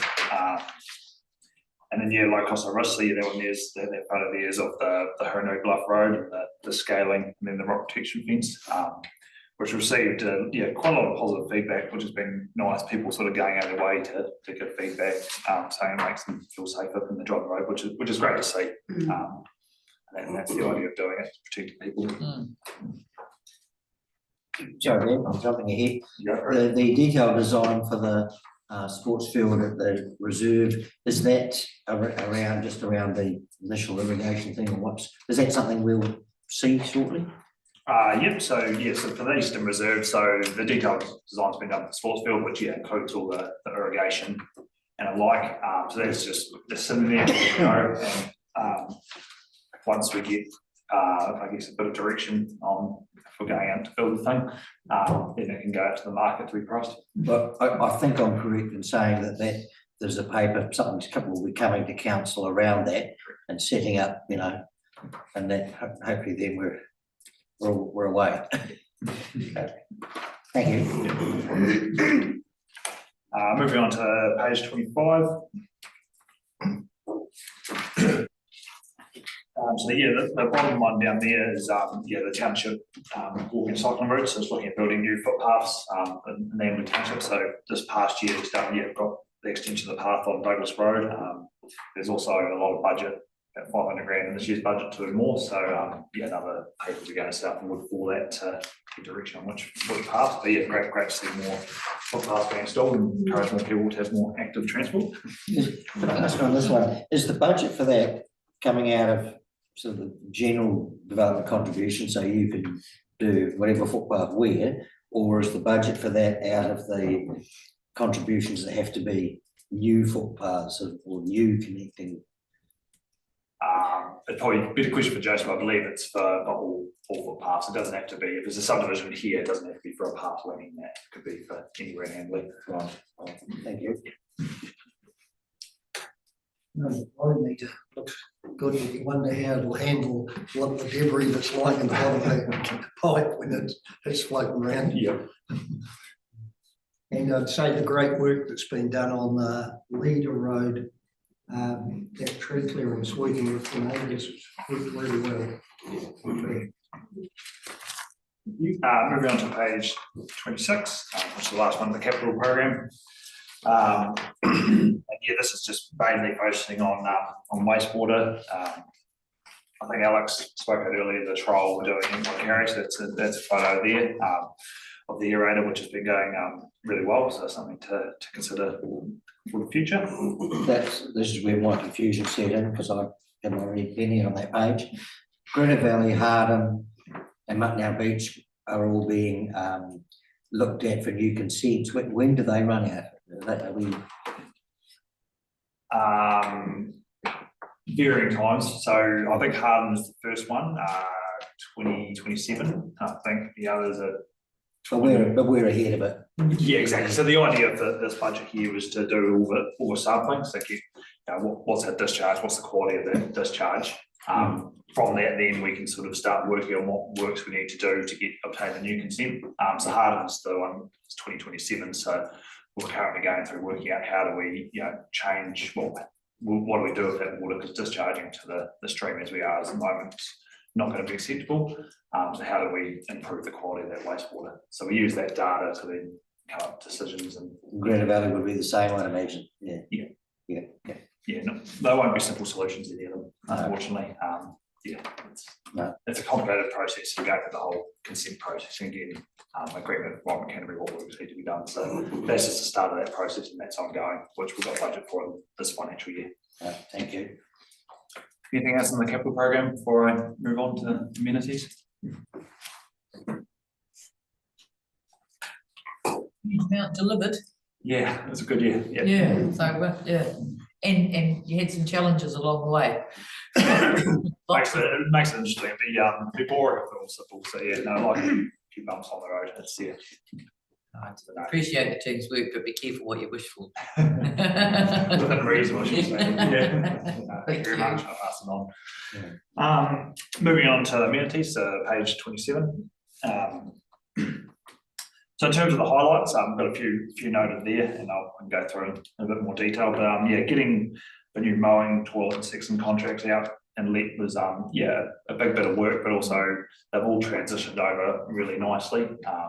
So the sexton went to a new contractor, and that's been really good so far. We've also had some good savings, which we've been able to pass back to the applicants this financial year onwards, which is also a real positive.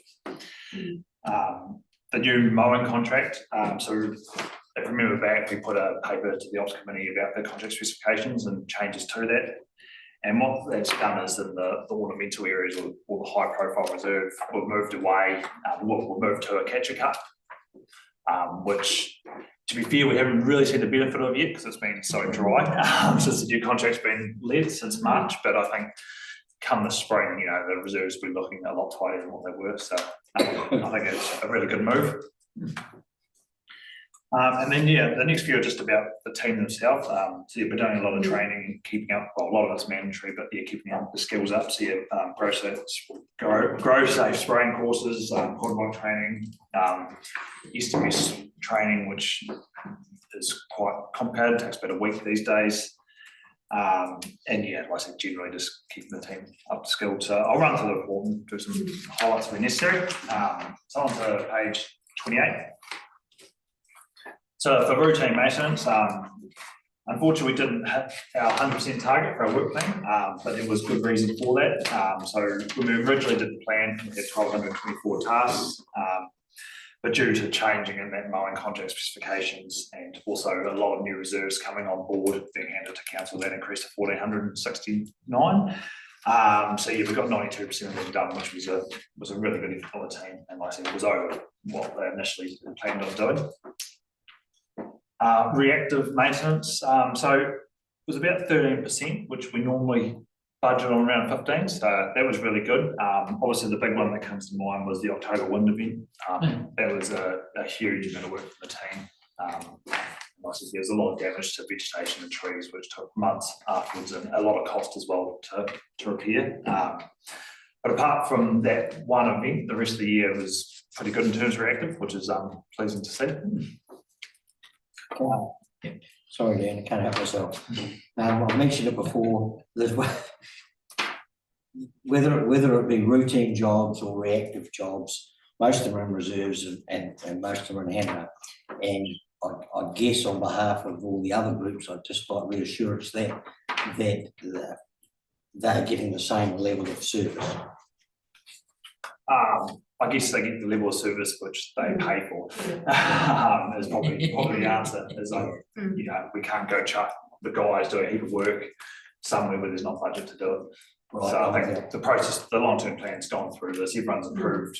Well, we go to them with papers. So this is all the maintenance we plan on doing. What are your thoughts? So we go through this routine every 3 years. So I guess look at that. Obviously, Emily and Ham to do them more, but they obviously pay more as well.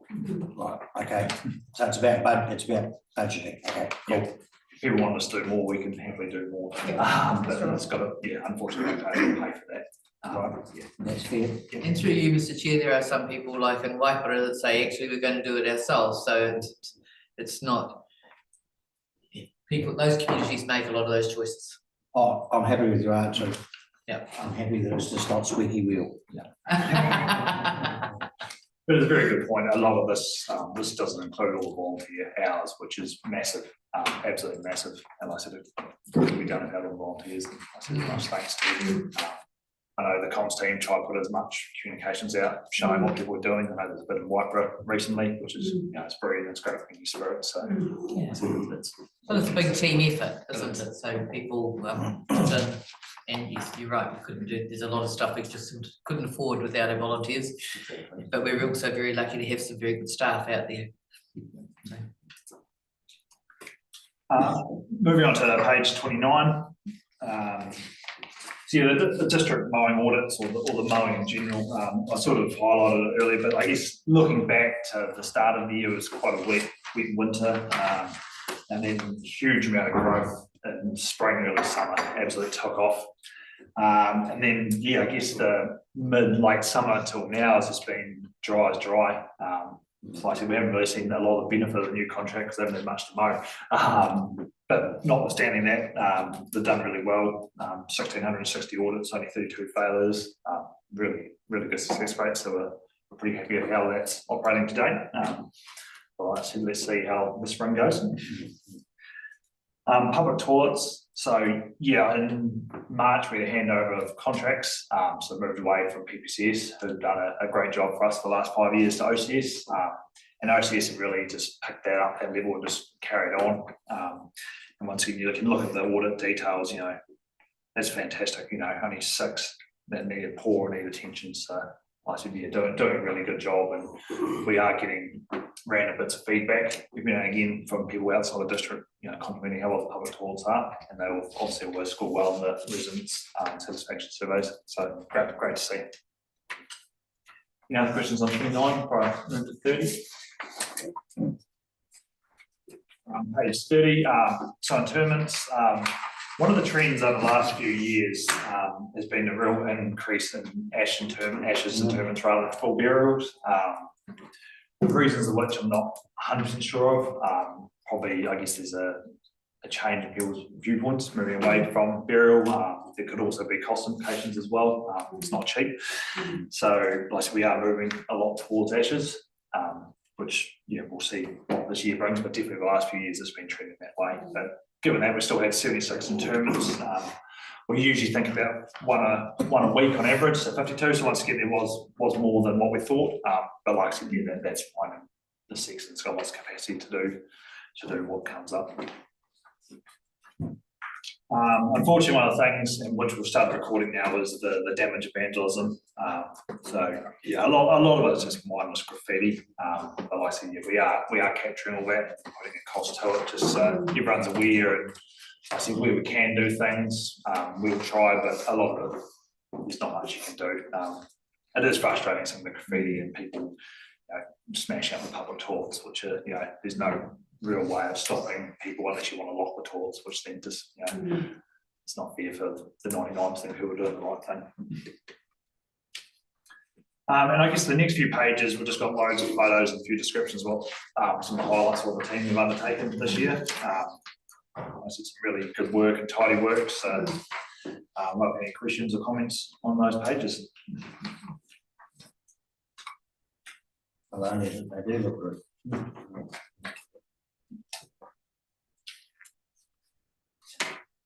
Is the morgue locked permanently?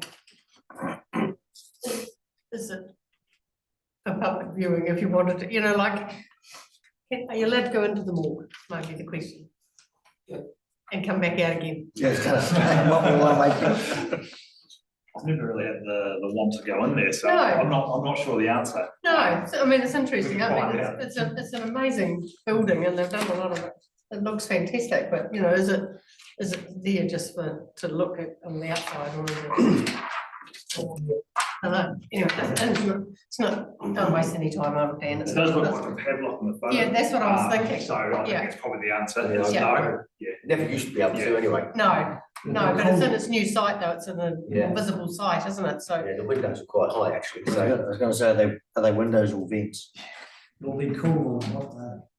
yeah, okay, right. Don't waste any time No, that's all right. coming up with an answer.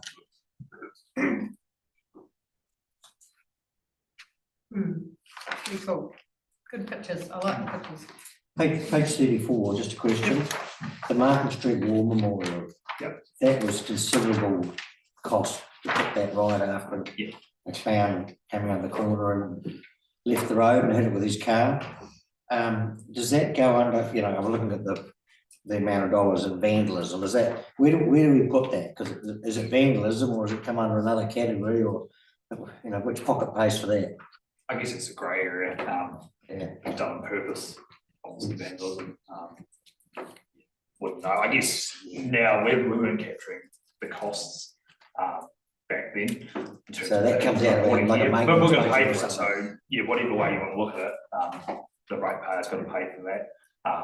Unless there'd be some type of insurance, I'm not sure the specifics in this case, but we'd probably try and capture things like this in this report, just to highlight that, some of this damage does, cost us and requires our work. So, Something that may help some of this in the future is, I know that Amberley Lions are, the new president's working for a project for citizens on patrol, if you like, getting in your car and doing that, and with a bit of luck, that might dovetail into approve people to look at cameras, because in this particular instance, there's cameras all around that, but we're unable to catch a culprit, probably because of time involved to look at it. So whether or not in the future they can sort of swing out and help with some of that stuff as well would be interesting.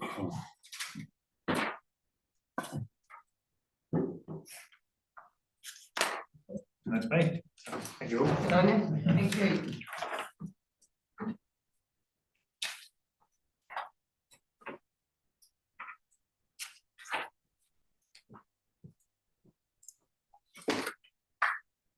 So are we back to cycle back to you, Dino? Roland, yes, page 37. Page 37. Yes, unfortunately, Charlie can't be here to present this because he's away on a steel design course. So I'll take you through a few of the highlights. I'll start off with that planner, and that's really there just to show you the budgets and where the budgets go, how the budgets are spent, and you can see that as I kept labouring the point last year that I was trying as hard as I could to try and recover some of that 1.5 million deficit that we started the year out at, which is where you can see the budget there spent at 91%, because not only were we trying to recover that, we were also trying to recover some of the additional storm money that we knew was gonna hit the books, and you can see the impact of that on page 38. There's a small table on the left-hand side that shows emergency weather events. The total value of all of those events together was nearly $3 million, but we did manage to secure $2 million through the emergency funding through NZTA. Now, you'll also be reminded that just recently they've reduced that funding impact. So that $2 million, if that were to happen at the end of this year, it would certainly be less. That's something for us to be concerned about, I suppose. But I do also note that pretty much every other council raised that in their submission to NZTA. We haven't yet seen an outcome as to that, but I suspect that they'll just push on. I'm talking about on the way down on the radio this morning. Which mayor they had on now. Talking about funding, how it's going to have a big impact. So just in terms of the planner, also within those numbers, you will see, well, you sort of don't see in the numbers, but there was practically an additional $2 million that we secured through NZTA, because I mentioned before that whether they tell us or whether it's just something that they tell us or not, but they do come to us because they know that council subsidises well in excess of what the 52% FAR rate. So they know we don't have to go through a lot of the hoops that other councils have to do in order to secure more funding if they've got some available. So they come to us and we've secured an extra $2 million last year. So that will got put to good use. Particularly on Scarborough Valley Road, getting all of that work done. Which does lead me into the next piece, and you'll see at the very top line on that planner, it's called 111 Seal Pavement Maintenance. And if you look over to the right, you can see the budget of 1.76 million. But we actually spent practically $1 million more than that. Now, that was okay because that was part of the extra money that we managed to secure from them. So it didn't impact on the ratepayer at all. But one of the problems that we've had for certainly, well, probably forever, in terms of the sealed program, the way that we go about doing that is we get a report from what used to be called DTIMS. So that was an agency would come along, drive the network and say, these are where all your problems are, go and investigate. We now use a new system called JunoView. But nonetheless, they come in, they look around the network and they say, these are all the roads that you should probably be resealing.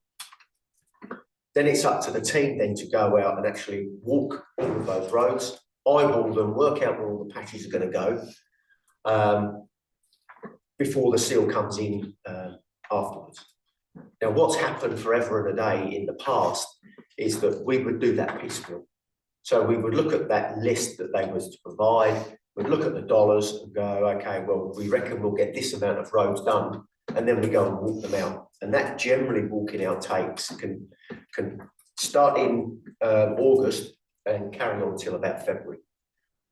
Where Charlie's got us to now is we've already done 60% of those walkouts. Now, the benefit that gives us is to actually turn around. So by the end of October, he would have done them all. Then you can turn around and say, where's the most pressing issues, and let's spend the money there. So rather than do the work as you walk it out and then get to the last road where you go, actually, this is in a really bad state of repair, we need to spend more money, but we don't have that money. So he's really fine-tuning that whole programming process, which hasn't been done. We strive to achieve it, but he's actually done it. So that's really good work from him to get us to that point, because it makes sure now that we don't get bitten in the backside like we did with Scarborough Valley Road, all of a sudden thinking, we only thought it was $250,000 worth of work, but now it's $1 million. So I think that's a testament to his ability to work with the contractors to get that work done. As an aside, one of the few complaints and reasons that I got up was the day you were doing the walkout on Isolated Hill Road, or one of them. This is why it needed 16 people and I was people that. So I did my research and found out that they were doing training. Pulled it out, pulled it out ambulance, which I thought was quite good. So, Yeah. So that was the point, was to get everybody on the same page, so everybody knows the same. apparently the Red Post done quite well that day. Madam Chair, have you made sure you've got all your tar seal on recording on the network, because with that bridge on Sinclair Road, which each end, it wasn't, no one knew it was tar sealed. So it's never had a reseal, never had a look at it, and it completely just about disappeared. Well, Mr. Chair, what I can say is that is on the system. I can't speak for any other areas that we don't know about, but Yeah, I mean, you need to sort of make sure that, you know, we spend all this money on technology, on RAM and everything, and then don't know things are there. yeah, and that's one thing that he has also been looking at actually is in years gone by, we would go and do a nighttime audit, and we haven't done one for a few years because of the cost, because of the sheer effort it takes. So we generally we have to wait till it was nighttime, dark, and then we go and drive the network doing a nighttime audit to see what the network looks like from a night driver perspective, so from a safety perspective. But as you can imagine, you've now got people have then got to come in later during the day, then you need them all to go out and then record where a sign should be, and is that sign there, and is it the right sign, and is there a reflectivity right? Or if the sign isn't there, what the sign should be. So there's this whole power of work that goes on. And one thing he's currently investigating at the moment is some artificial intelligence that will go out and do that. So you literally just one person drives the road and it looks at RAM and it says there should be a sign here. Do I see a sign? No, I don't. And then it logs it as an issue. Or it can look at the sign and say, what's the reflectivity of that sign? Does it meet standard? Yes, it does. No, it doesn't. So that's dare I say, not having a roading guy coming into the roading team. He's not constrained by conventional thinking, and he's really working hard to say, actually, how do I get best bang for the buck, and how do I turn this into a really efficient operation? And one of those things you may have seen on the Mucknell Beach Road is where that depression was at the corner. Rather than continually digging that out and repairing it, they're trialing at the moment reinforced asphalt. So that asphalt goes down, so reinforcing goes into it, and then some asphalt on top of it. And they've done that in a couple of places that are prone to failure. And we're just going to be monitoring that over the next 12 months to see how that performs. But he's like I say, he's not constrained by all of what we've done in the past. So he's coming up with some novel approaches. And I guess out of that, you know, we've got to be a little bit brave, because we'll win some and we'll lose some, but nonetheless, we'll know far more. Can I ask a couple of questions on the planner? What's the difference between 122 and 222? One that done 100%, one that done 57. What's the? So if it's prefixed with a 1, it's generally operational. And then prefixed with a 2 is capital. So 1 will be maintaining something, cleaning something, streetlight maintenance. Another one will be new streetlight going in, or a new sign going in. Right. And yeah, the one that's a growing problem, of course, is the 215 and 206, the bridges. Yes. Which isn't.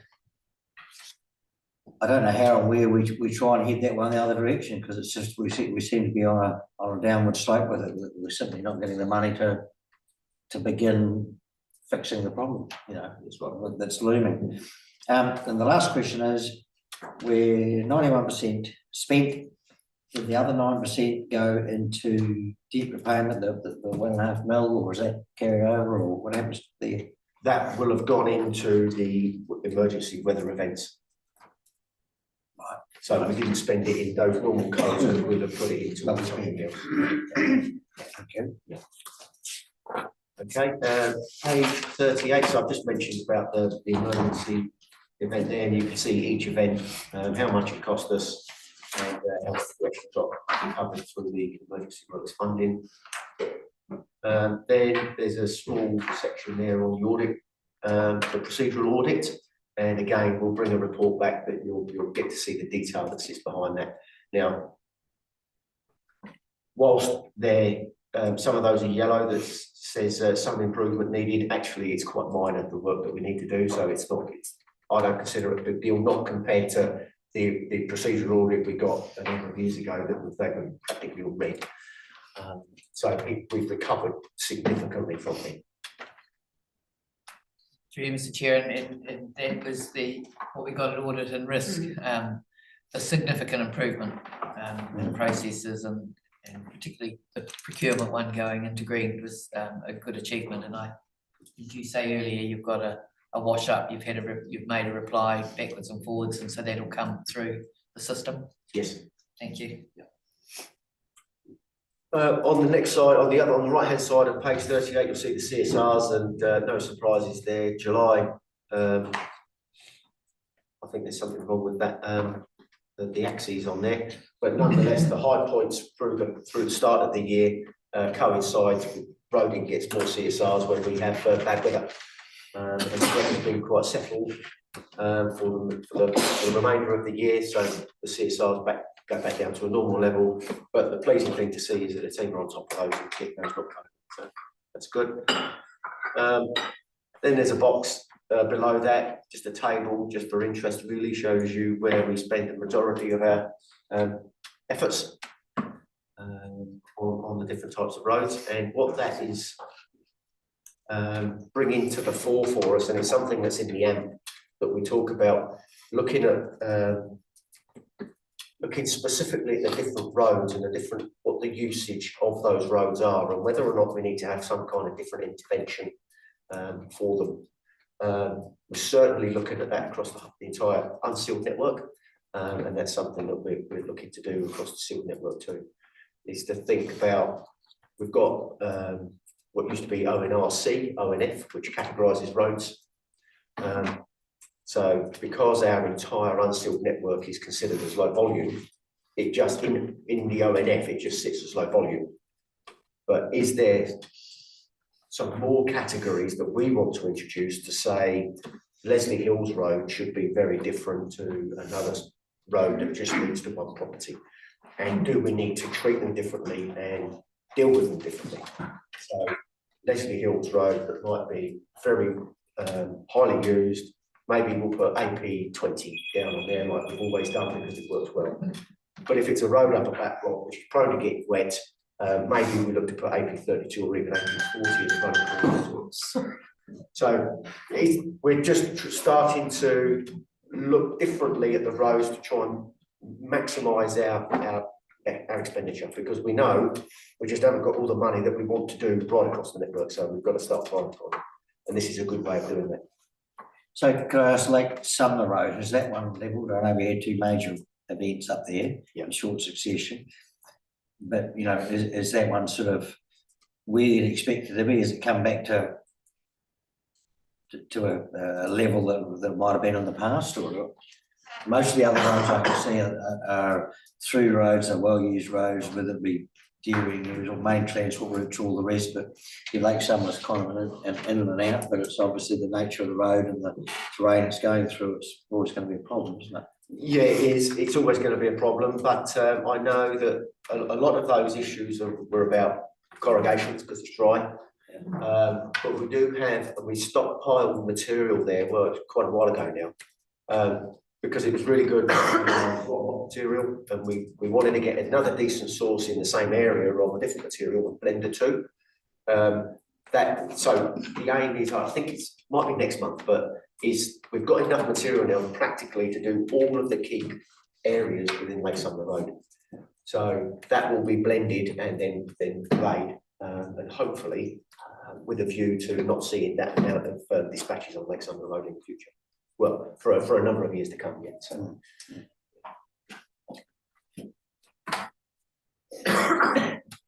Chair, if I may, Dan, does that mean if with the one network classification where it was determined on a national level, you know, the volume of roads and how you would maintain that road, how many passes of grade or whatever it might be, but by us taking a different approach and say, well, this one's should have 4 passes and this one can only have 2, but on the one network classification, they might say that they should be the same. Well, does that it improves it from our perspective because we're recognising individual roads, but will it change anything from a funding perspective that we're actually choosing to do something different at a localised level? Does that make sense? Yeah, well, Mr. Chair, yes, it does make sense, and I don't think I wouldn't have thought so because they're still all classified as low volume roads. The interesting thing about that is that actually a lot of our unsealed roads we maintain to a higher standard than what the ONF would actually expect us to do. Okay. Yeah, if you look at some of the guidance around a low volume road, potholes bigger than what we would allow in our specification, corrugations forever, big site alignment issues. Yeah. They're much more relaxed in their guidance than what we would accept on our network. Okay, that's cool. I just didn't want to have us to go off in one direction and then the net effect would be that we get a change in our funding formula. So that's No, fine. I'm very Thank you. cognizant of the Yeah, ONF and making sure that we perfect. Thank you. work in those Yeah. realms. Thank you. And the rest of the report, Mr. Chair, really is about is volume based. It's things that have been done, and I'm happy to take any questions about those. I know that a bunch of work has been done up front already around the Willie Digger work, so we're not far away from letting some advertisers and tenders for tenderers around doing that work. So that work's not going to shouldn't be too far away from kicking off, and that's been really beneficial for us. Can you just expand on that? So, yeah, so we've established that it's been a good thing. Yeah. So now we're looking for a contract or something to fulfill that role. So, yeah, so Charlie's built the specification, he's working with Dan Blair on building the contract docs, all ready to wrap it up in a tender and put it out there to see. So how does that fit outside our contract with Cord? Yeah, how does it? What, will Cord come back and say that they should be doing the work, or have you got the contract? Well, it's not actually specified. Is it not part of what they should be doing as part of their contract? Are we not double paying? No, it's not specified within the contract about the work. The work, when we put the contract out, the work had some estimated quantities of work. So where it might say drainage maintenance, we would have said the quantity would be X. We're still giving Cord the quantity of X of drainage maintenance work to do. This is just an add-on to that. And it's a different technique than what we've got specified in the contract as well. So from my point of view, it's, and we've talked to Cord know that we've had other people on the network doing the Willie Digger work. And the way that we've devised it and the way that we want to deliver it in terms of traffic management, they say that they don't want to be involved. Is it possible with that? Yeah.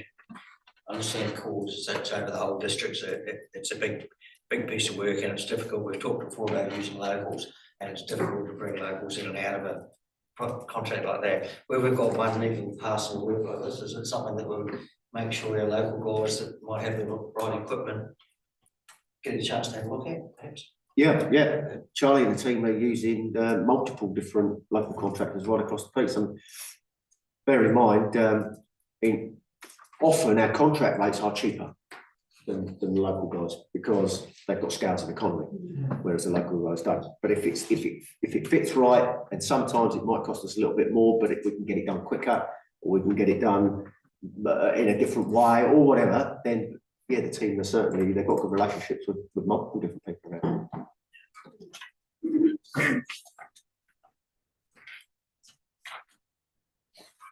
And the only other thing I'll mention, unless there's any other questions around, is on page 40, under corridor management, there's the HPMV and overweight permits. So at the moment, that sits with us, and we pay WSP to do that on our behalf. So when somebody with an HPMV wants to come across our network, they have to get a permit. And then it's up to us to then look across the network, work out whether or not the roads can handle that volume. Now, we handball that off and we use WSP on our behalf to do that, as many other councils do. But we're now just passing it back to NZTA and they're gonna essentially run the HBMB process. We still get the full visibility, but it saves us $3,000 a month. Cool. So we've just said, yeah, okay. And let them do it. Every bit counts. That's our view too, yeah. The other thing I'll just mention, and again, it's good work that he's done, is you'll all know that we had an MOU given to us by NZTA, well, this probably goes back to 2016, about Carter's Road and about who owns what and who maintains what. And there were a bunch of areas in there that we weren't happy with, so we've never actually signed up to that MOU. And Charlie's been working with them now, so we're getting closer to getting that MOU signed off. But one of the bones of contention was always the plant, I call them the planter islands, although they never have planting, they don't have plantings in the other. But trucks have been breaking the curb for forever and a day. And we've always maintained they're state highway trucks, they're not our trucks, so you need to fix those up. And they've actually written that into the MOU that they'll take ownership of those curbs. Yes. So that's a big win because there's some broken ones just within this building. So yeah, so that's a good win for us as well. So we're closer to getting the MOU signed off, and that actually will probably help the relationship in several other areas as well. So that's good.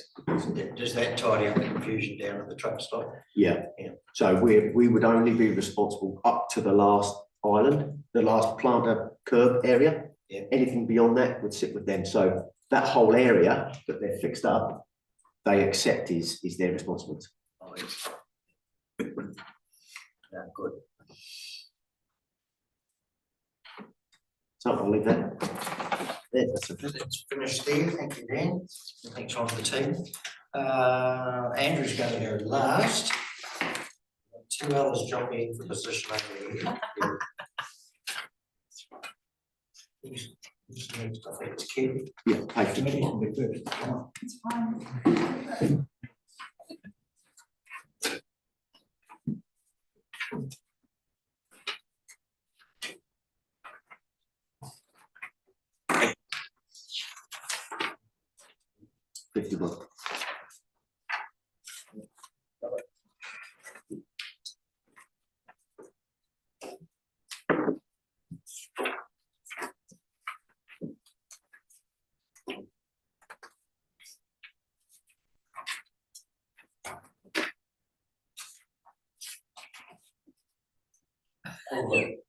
Okay. Page 50. Hello everyone, I'll just give you a summary of the building property. Over the past 12 months, we've had 423 building consents issued, which is about 10% down from the previous year where we issued 469.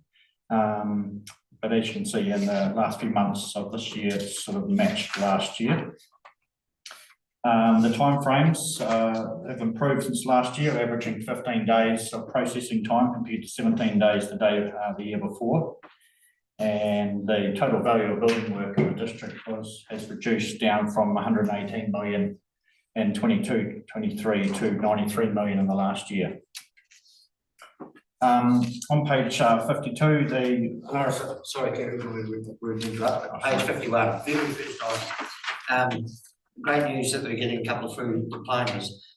It's not unusual for apprenticeships and training schemes to have a retainer or where the employer pays for the fees or whatever, and you expect to get a period of return for your training before they move on. Have we got anything like that, or is it? with our current one that's just gone through, we haven't. We have had a retainer before, but it hasn't kept the person. So I've just paid it and left. So there's ups and downs, but yeah, we'd like to retain them with other ways, just by giving them a good career path and keeping them happy and trained up and skilled, moving them through. So, but yeah, the current one, first one through, is quite a success. It's quite a good feeling to have someone come through and get all the skills, and now they're flying to a really high level. As long as they're not flying the coop. No, it's quite impressive what The you young ones, they're fairly mobile these days. Yeah, it's great, they're getting really good skills and, yeah, really starting to pay off, because it does cost us a lot to put them through with the time and money and all that sort of thing, but when they're through, yeah, they're at a very high level coming out, yeah. Cool. On page 52, building consents with RFIs, we've issued 11,652 RFIs last year, which is request for information. And that averages about 27 per building consent, which is not particularly good, because obviously with every RFI, that means the letters go to the client and delays occur. And pretty much what that means is what we're getting in is not up to the minimum building code standards, so we've got to send out an request for information. But of course, these sort of things cause delays and frustrations for the customers. So, yeah, it's not great, but it's just the way it is. With the co-compliance certificates, over the past year, we've had a massive push on getting rid of the backlog, and that's why the average processing timeframes is not good. Where we dropped back from 21 days the year before to 37 days average. But that is due to a massive backlog that we got rid of, where a lot of consents are already over 20 days. But I would expect that to the average to be well under 20 in the next year, because we've got no backlog anymore, and every new CCC that's processed is under 20 days now. So it's just a bit of a hack in the last 12 months to tidy that up, and that was in response to an IANZ accreditation assessment that they told us to sort that out. Sorry, Kerry. Ross, you've got your hand up. Yeah, thanks, Mr. Chair. Yeah, look, Kerry, just a question regarding the RFIs and the Simply system, which people use for the consents and such like. And are you getting many requests about that process and how awkward it is and hard it is for first timers and yeah, I understand that the architects and that who use it all the time get on fine with it, but for Joe Bloggs, who's putting in a simple consent, are really struggling with that system. So is there a solution to that going forward? Through the chair, we do get a number of complaints about filling in on the form on the Simply portal, but probably no more than what we had when it was a paper form, because the online portal requires things to be filled in and it won't let you proceed until it's done. Where in the past, a form would just be sent in with a signature at the end and here you go. And then we have to send back RFIs. So it's the same kind of frustrations, but it's an electronic type frustration rather than a paper frustration. But it's exactly the same probably amount of complaints. But the form we have is a government legislated form. So we can't make it simpler than what it is, because if we have done this in the past and I said put it back to the way it was. So but the Simply portal does have some functionality where if you're going to select a certain project, it might not ask you some questions that you don't need to know. So in some ways the electronic form is easier, but electronic is not suited to everyone either, you know. So a one-off customer can find it a bit hard to log in and make a password and answer all the questions. So yeah, but there's no real proposal to change, because it's a nationwide Simply system and you can't make changes to suit your council. It's a portal.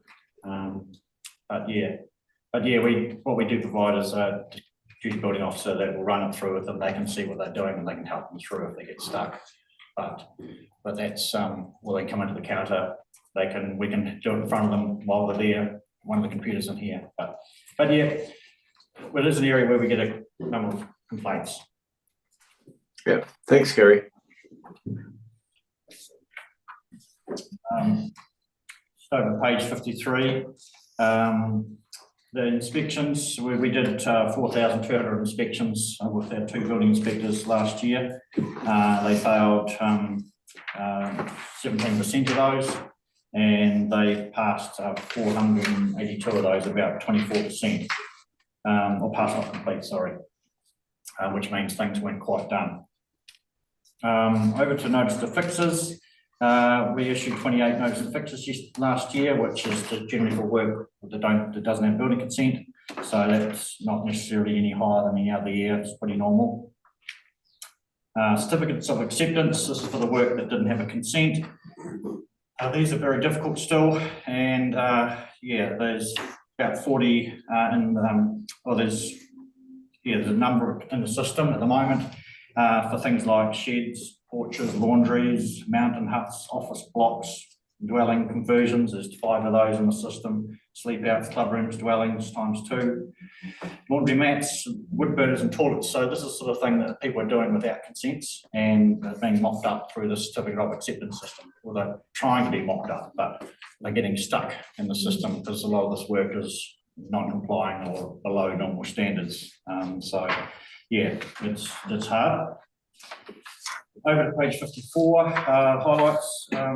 Yeah, successes was obviously getting rid of the CCC backlog. That was a massive project which the team knuckled down on, got rid of that, which is quite good, and the cadet coming on board, which was really good news. Around the challenges, because we're a bit of a sausage machine, a lot of work comes in constantly every day, 2 to 5 jobs a day, and we've got to make sure we've got that all lined up right. So if someone's away, we can't stop work, it just keeps coming in. And so we've got to balance that up. And when you've got people in training and sickness and that sort of thing, little blips occur, and the next thing you know, you've got a whole pile to deal with. So that's a big challenge, is dealing with in and out constantly every day. And yeah, there's a couple of photos of building inspectors there doing the business at the retirement village, which is all go. Lots of dwellings going in there, which is probably our busiest project at the moment. That's building. I can move on to property if there's no questions on building. On property on page 55, we've got in the planner there, just to highlight a few of those things. We've got 2 license leases in for the men's sheds at the moment, one in Hamner and one in Amberley. So that's quite good news. The FENS leases are being reviewed finally once we've confirmed that the rates that they're going to be paying, which is going to continue on as what they were. The cricket club in Cheviot has put their lease on hold, and the Port Robinson Reserve, the communication tower, we're looking at changing part of the recreation reserve into a local purpose reserve, so that can be used for the communications tower. Sorry, so the Amberley men's shed, is that where is that going? The Amberley men's, through the chair, sorry, the Amberley men's shed is proposed to go down next to the BMX track in Amberley. That's the site that you all agreed was the best one at the time. They initially were looking at a private site, which has since fallen over. Right. So now they've gone back to our site. Okay. So they've put a lease in. We just asked them for a site plan. Once we get that, we'll be away on that. The building has to be raised up to 1.2, so they're going to have a ramp that goes up, which initially put them off, but they've now realised that the building probably had to be 600 above the ground anyway, so it's only another 600. It's not a big deal. Ramp on the front. Everyone's happy. Storage underneath for all their timber. You know, there's a lot of positives about having it up a bit higher. Right. So that's good that they've made progress finally, because it's been a bit of a merry-go-round for them, isn't it, really? Yes, yeah, there's a lady there that's on the club now that's really starting to push it. Yeah. And yeah, she's driving it pretty strong, so it's great. Yeah, That's good to hear, thank you. Will they need a steel car park? That's still to be worked out, but I don't imagine so. Yeah. Because there's an existing car park there. They probably will have to talk to planning, but they would probably get a reasonable consent to utilise the original car park. It's quite a big car park there. But we're just trying to work out how much of an area they actually need or what they want to use it for. To the social housing inspections, it says that they've all been done, but it's 17 out of 37. Is that reading right, or is there, or is it something that can only happen when they vacate? That you get in there and give it a good check over. We look at those every 12 months. So yeah, they all have been done this year. So I'll have to look into the why it says that. But yeah, we are looking at those while they're being tenanted as well as when they're vacated. So we're picking up a lot of issues now, they're doing more inspections, making sure they're clean and tidy, that sort of thing, so a really worthwhile, if someone can get in quite a state. That costs us a lot of money to fix when they move out. Do we qualify? I know several people have landed just over the last week or so, that there's a scheme for, they come and measure your insulation in your roof, and if it's too thin, then it's largely government funded and you pay a portion. Do councils qualify for that type of scheme? I'm not sure, but I could look into it. It's Community Energy Action, I think, and it's an organisation that works, so if you're a, there is a criteria that needs to be met, and if you are a landlord and your tenant meets the threshold, I guess, that the Community Energy Action will come in and put bats or, insulate your home, curtains, This It's been around for a wee while, because it was back when I was in Plunkett. Yeah, one of my work colleagues has got a house up the end of Osborne Road, a relatively newish house, I suppose. I think it's about $2,500 a work for $650 odd per year, so. Community Energy Action. I think. Yeah. So, through the chair, do we insure our social housing? Are they insured? I understand, I think they are, yeah. So, Yep. if you've got insurance on them, you have to inspect your houses every 6 months or a year. It's part of your insurance. I would have been 6 months. Otherwise, you're not covered for insurance. I'll check with our insurance policy on that one. Thank you.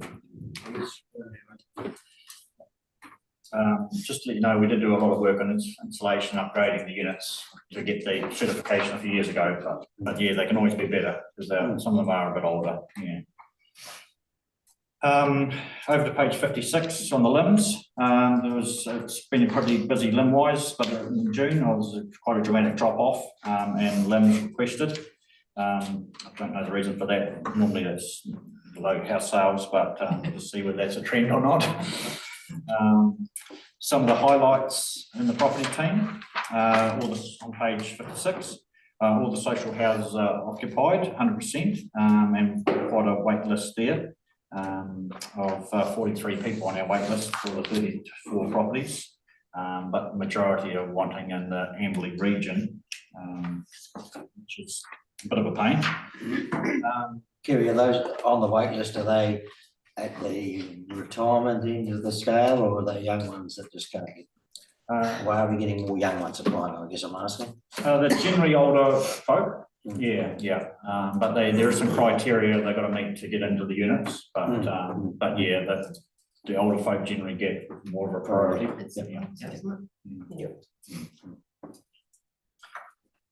There was 10 new leases and licenses issued over the last 12 months.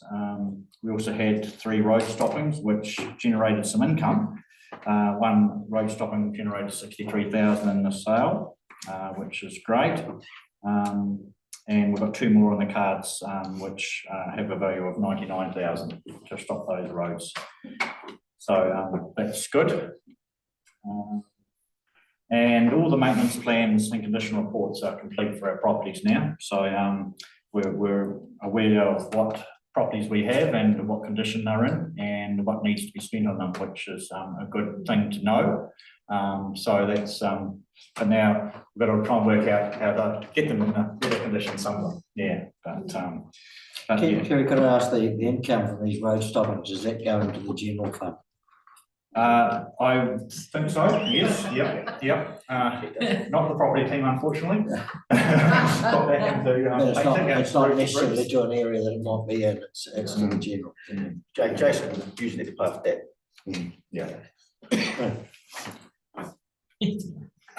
Right. Straight back into roading. That old chestnut. Some of the challenges in the property team, we've got software that we're trying to make work for the team, but it's causing us some dramas. And it's not 100% suited to what we do, but we're making the best of what we've got. The mobile data capture part of that system is not ideal either, and we're having a few issues with that. We're working through those. We had quite a bit of reactive maintenance in the property team, which is well over budget, which, yeah, is going to happen with some of our buildings that kind of need capital investment. So we're getting a lot of issues with things going wrong. And of course, we've got a few issues with the Kiwi camps with damage and overstayers and the like, which has caused us a few issues now and again. And finally, on page 57, there's a whole bunch of refurbishment work we've done to the social housing. We had quite a big year on refurbishing our social houses. We normally kind of only allow for one social housing unit upgrade per year, but last year we had a number of vacated in our older houses, so we've done all of those units there. And we've also replaced a lot of essential equipment for those houses as well, like ovens and water cylinders, which are all getting to the end of their life, 1970s and the like cylinders that are just not cut the mustard anymore. So we're replacing those as they fall apart. That is property. Save the question. Any other minutes earlier on, one of the items was around dangerous sanitary buildings, and it's even come up and I suggested a remit which might go to Local Government New Zealand conference. And one of the remits was around, if there's a safe, an unsafe and unsanitary building, can the council force them to do something so they don't end up with towns that are not looking that flash? And I wondered if you could expand what safe and sanitary is and what our controls are around that, because further down said that the officer explained it would be up to the community. And I thought, well, how would the community go about something in the middle of their town wasn't ideal? Yeah, the council has quite strong powers with dangerous and sanitary buildings under the Building Act. But it does have a high threshold for what is dangerous or unsanitary. So, for example, dangerous would be anything in the normal occurrence of events, excluding earthquakes, that could injure or kill someone. So it would have to be something that's about to fall over. We could issue a dangerous and sanitary, or as we've done this year, a cliff with a house above that was about to collapse. So it's got to be to that level. For unsanitary, it's got to be unpotable water, water entering houses from the exterior, or things around no sanitary fixtures, that sort of thing. So there is a list of kind of quite bad stuff, that you have to come across. It can't just be a rundown house. It's got to be a rundown house with broken windows that someone's living in. That could be deemed unsanitary, or sewage systems overflowing, that sort of thing. But when you have identified that and meet that criteria, then you can issue a dangerous or unsanitary notice, and that gives them a short time to fix the problems.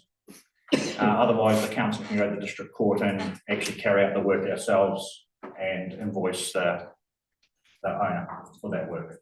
So we can fix, demolish, repair with the district court's sign off. And that would go on their rates or their property as the cost on that. So we have got quite strong powers for that sort of thing. There's also another one there called an affected, there's dangerous and sanitary and affected building. And that's when you might have a building leaning that could damage another building. And then you could issue an affected building notice on that one that's got something leaning over onto it. So there's three options there. Yeah.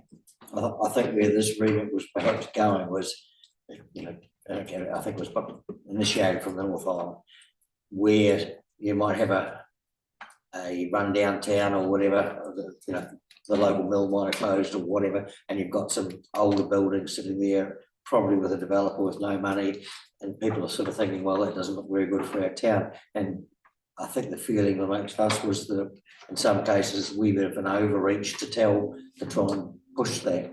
But you can understand the situation, but so really there's not much you can do in that situation. Not if it's just run down and looks ugly. It's got to be fitting that criteria. Yeah, but even if it was a house with windows broken and no one living in it, it's probably not unsanitary because it's not being used. It's actually got to be habitable space being used. So, but if there was like sheets of roof and iron that might be blowing off, that would be dangerous because, you know, if it's to the point where asbestos may be blowing through the community, then that could be dangerous.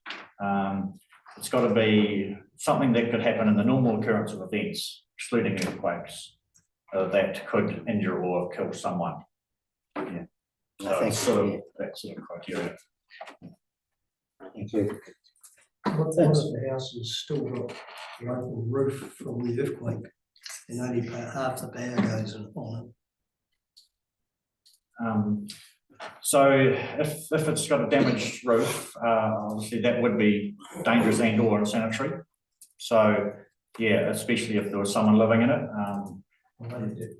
We've got a number of those existing in our community, obviously, with our 21 124s, which is dangerous sanitary notices that exist. For the likes of, you know, the church and wire and that sort of thing, you know, that they all fit into that dangerous and sanitary type criteria. But if the fence, no one can live in it, then the danger is removed.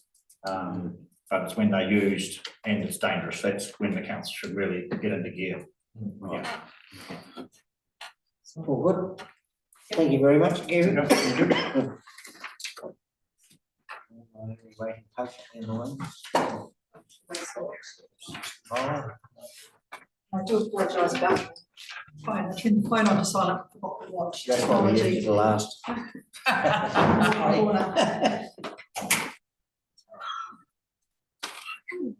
Customer services and libraries over the last year, it's been quite an exciting year when we start looking at these totals, which I'm sure you've all been through and gone, wow, that's amazing.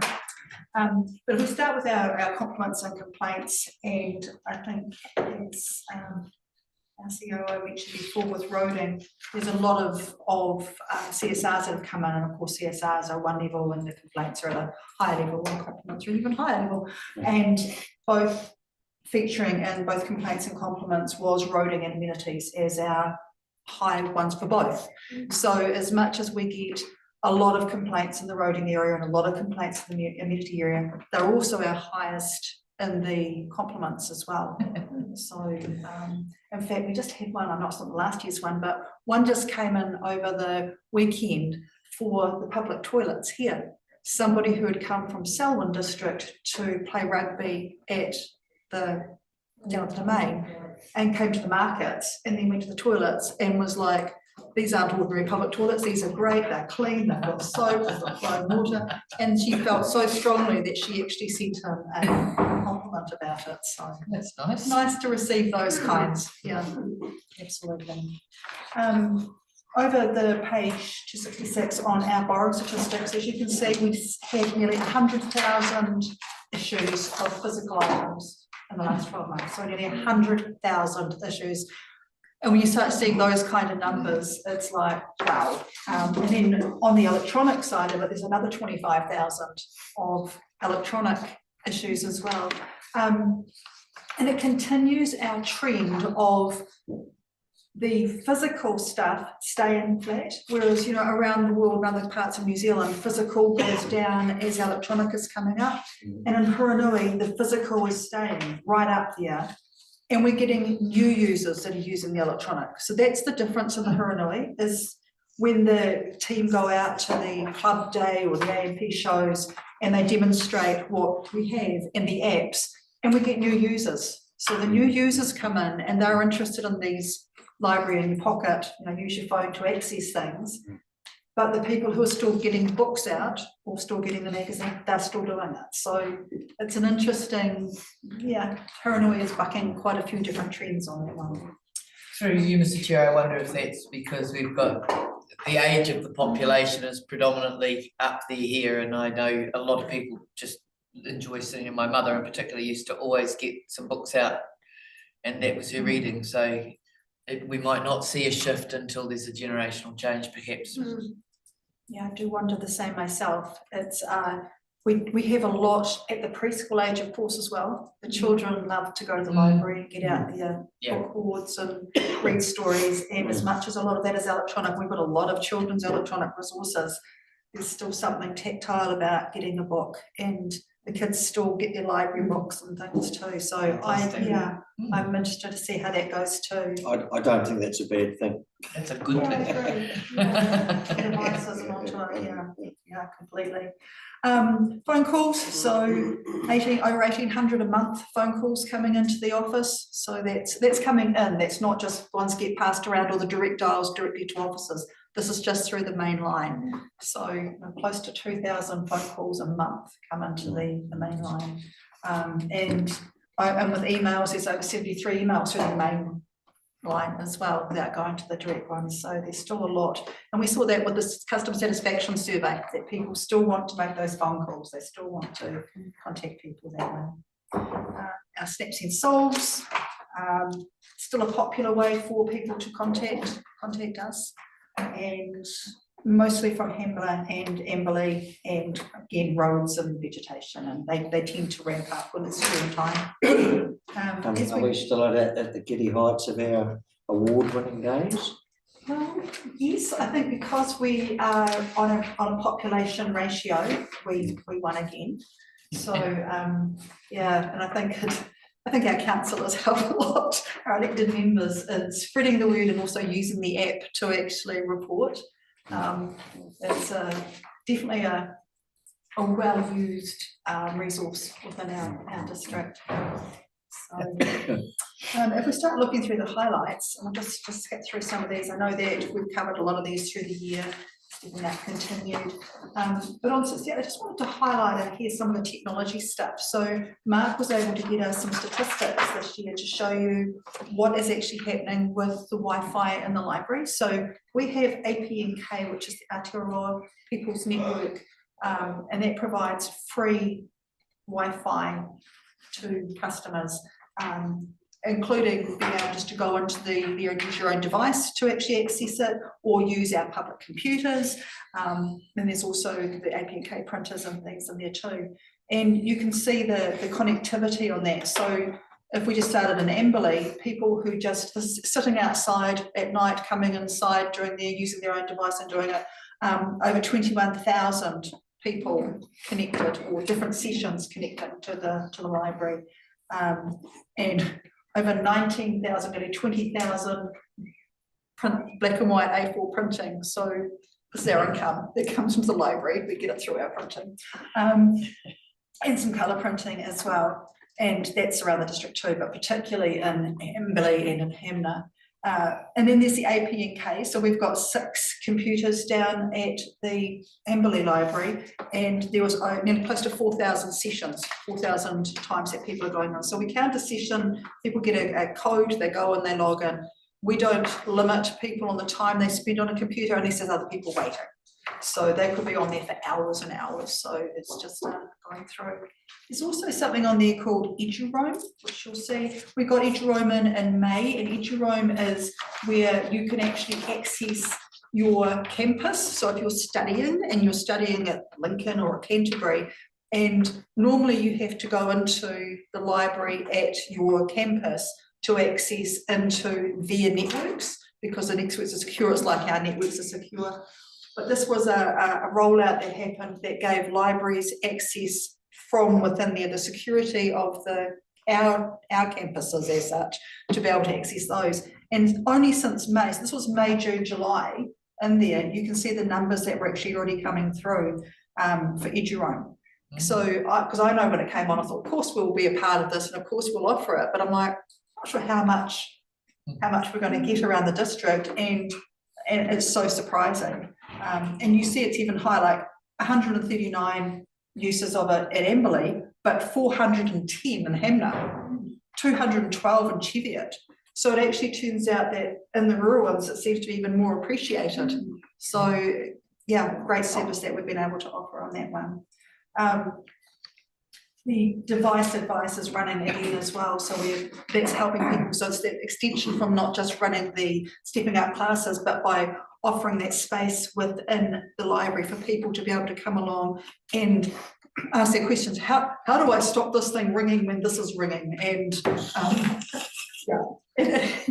yeah, those sorts of things. It's quite surprising. Yeah, that happens. I'm still on my phone. How do I hear it? the part of that technology has created a new challenge for us, and you'll see that down here with the recognition of libraries on 69 by central government. So, we've been used more so for the census. Census sites were set up, people were being directed, go to the library to fill out your census form. It's all online, do this online. The same with the elections, come into the libraries to get registered for this, to do this. And it's happening even more with the likes of MSD, with people with their benefits. You must go online to book an appointment. You must go on for ACC to book an appointment. IRD, you can do nothing now on the phone, go to our website.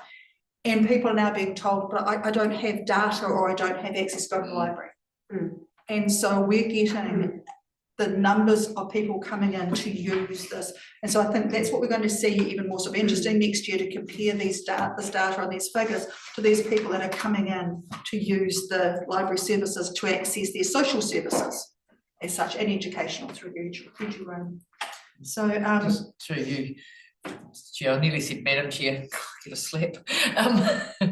But that's for the people who are mobile. yes. So, I mean, we can't get to everybody, but if you've got the ability to get there, there's great help available to those that aren't. It's another tricky one, isn't it? And our staff are very good at, because a lot of people will come in, and the tricky part is you come in and go, I've been told by MSD to come in here and I have to set up an account. Okay, great. So you start logging in, the first thing you need is an email account. I don't have email. Yeah. So it goes even one step back. How do you help someone to set up a free email account?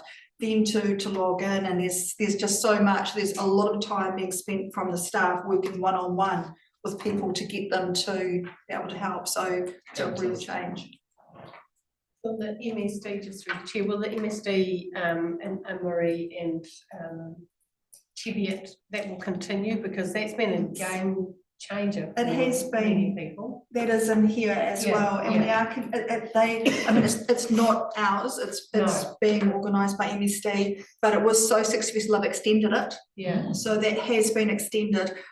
They do use volunteers. Their volunteers, they're recruited, trained volunteers to help people using our computers, but to access and to get straight into to link into MSD and Rangiora. So it is a great service, and we're hoping that that value continues and that service continues. So, of a few examples where it really has been a game changer for people. Just the distance to travel and all of that stuff. It's one of those ones that use it or lose it. How do you do it? We were operating our building services. We're doing I was doing it once a week up in Hamner, having a building inspector based at the library so that people could come and ask their questions. And at Cheviot, that moved to fortnightly at Cheviot. Then it became monthly. Hamner became fortnightly, and now they're both by appointments, because it just to send a whole staff member to deal with these things. So you try them, but I'm hoping the MSD one will continue on the basis it's not a staff member involved, it's actually a volunteer putting that in, and it's just someone in Rangiora doing exactly what they would normally do. Okay. Well done. No, it's good stuff. And pretty much the rest of it is our nice fluffy everything happening, our young people coming in, us going out, and there's some pretty photos that go with that. I know that Andrew's waiting, so I Not might so just. fast. Oh, Look, so I've just got a question, Naomi, on page 67 around the counting and work from home and all that, and COVID's changed a little bit. How does that work in that? Whose phone are we? How does all the phones go? We pay more phones, but more importantly, we're not going to get in the trap with the banks and things do where, we haven't got people there when people come up. no, we've been doing this since we've come back from COVID. So in COVID, it forced us to be able to pivot and bring the technology to answer the phones from home, and it created a team that was very connecting online and connecting that way. So all the calls were coming through and they bounced around that way. And so with the flexible working possibilities, the challenge was how do we able to continue? So what we have is 1 or 2 staff members a day work from home on a roster. So it works on a rostered basis. So the majority of the staff are still Yeah. at the front. But what it does do is the person working from home is on phone number 1. So as it bounces through. Is that a phone they take? Always what I mean, is it all a digital system that, It's, or is it somehow we've got to recompense them through their systems? no, it's we use Zoom. So we have a Zoom phone system. Right, So it just follows you around, can follow you to your phone, follow you to the number that you choose to have it coming from. cool. The staff all have their cell phones, which is all set up from we don't have any landlines anymore. Yeah. We haven't had a landline for 5 years, I think, Mhm. at all. So the whole council is actually digital. Yeah. So, yeah, there's no landlines. And so the phone call will go to the person sitting at home. So we don't, one of the big things that happened out the front was the phone's going.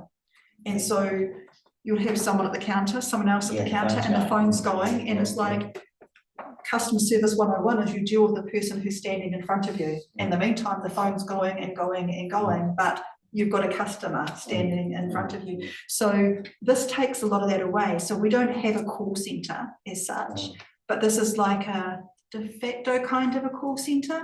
So the call's going to the person at home as the person who's answering it. So there's no calls making noise and there's no calls interrupting the one-on-one, Yeah, so it yeah, works yeah. really well. And then from there it bounces to, if there's a second person at home, they'll go to that person and it goes through. So no, our priority is always the customer and what's going to work for the customer. So Sounds good, sounds good.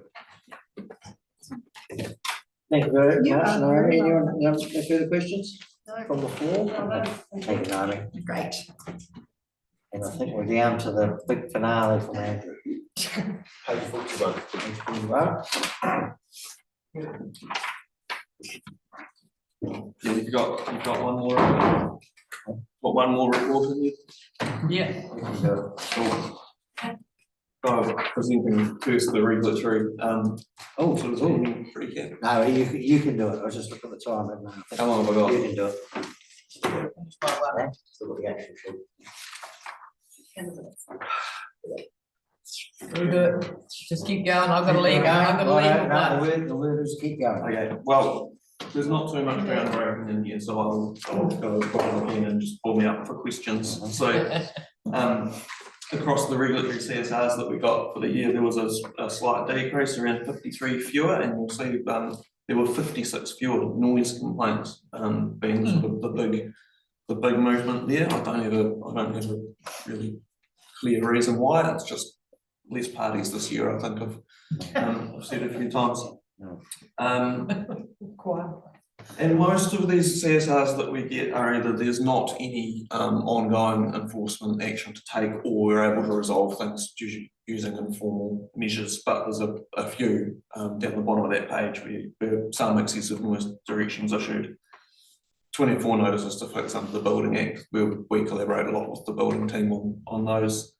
And 6 abatement notices under the Resource Management Act this year, but they actually all relate to one situation, and they're still active at the moment, so still actively working on that one. Yeah, Andrew, can I just ask a question?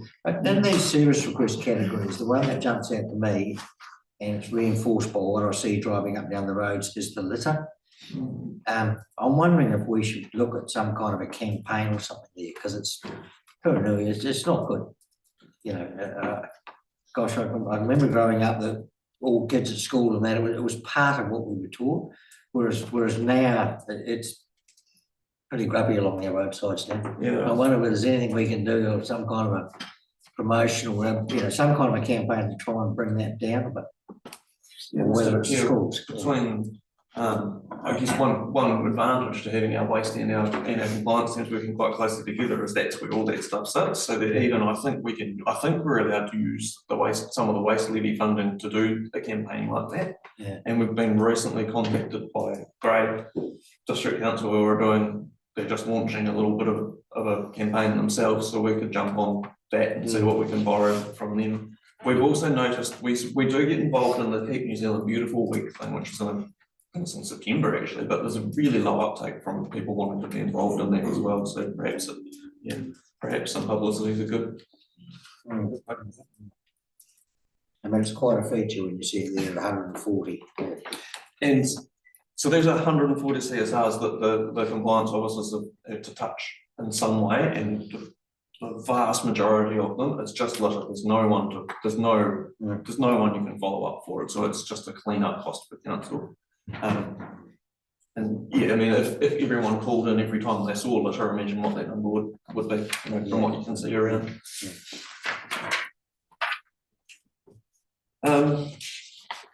Animal control numbers mostly steady there. You'll see the one that's changed a lot is the number of barking complaints, down to 54 from 102.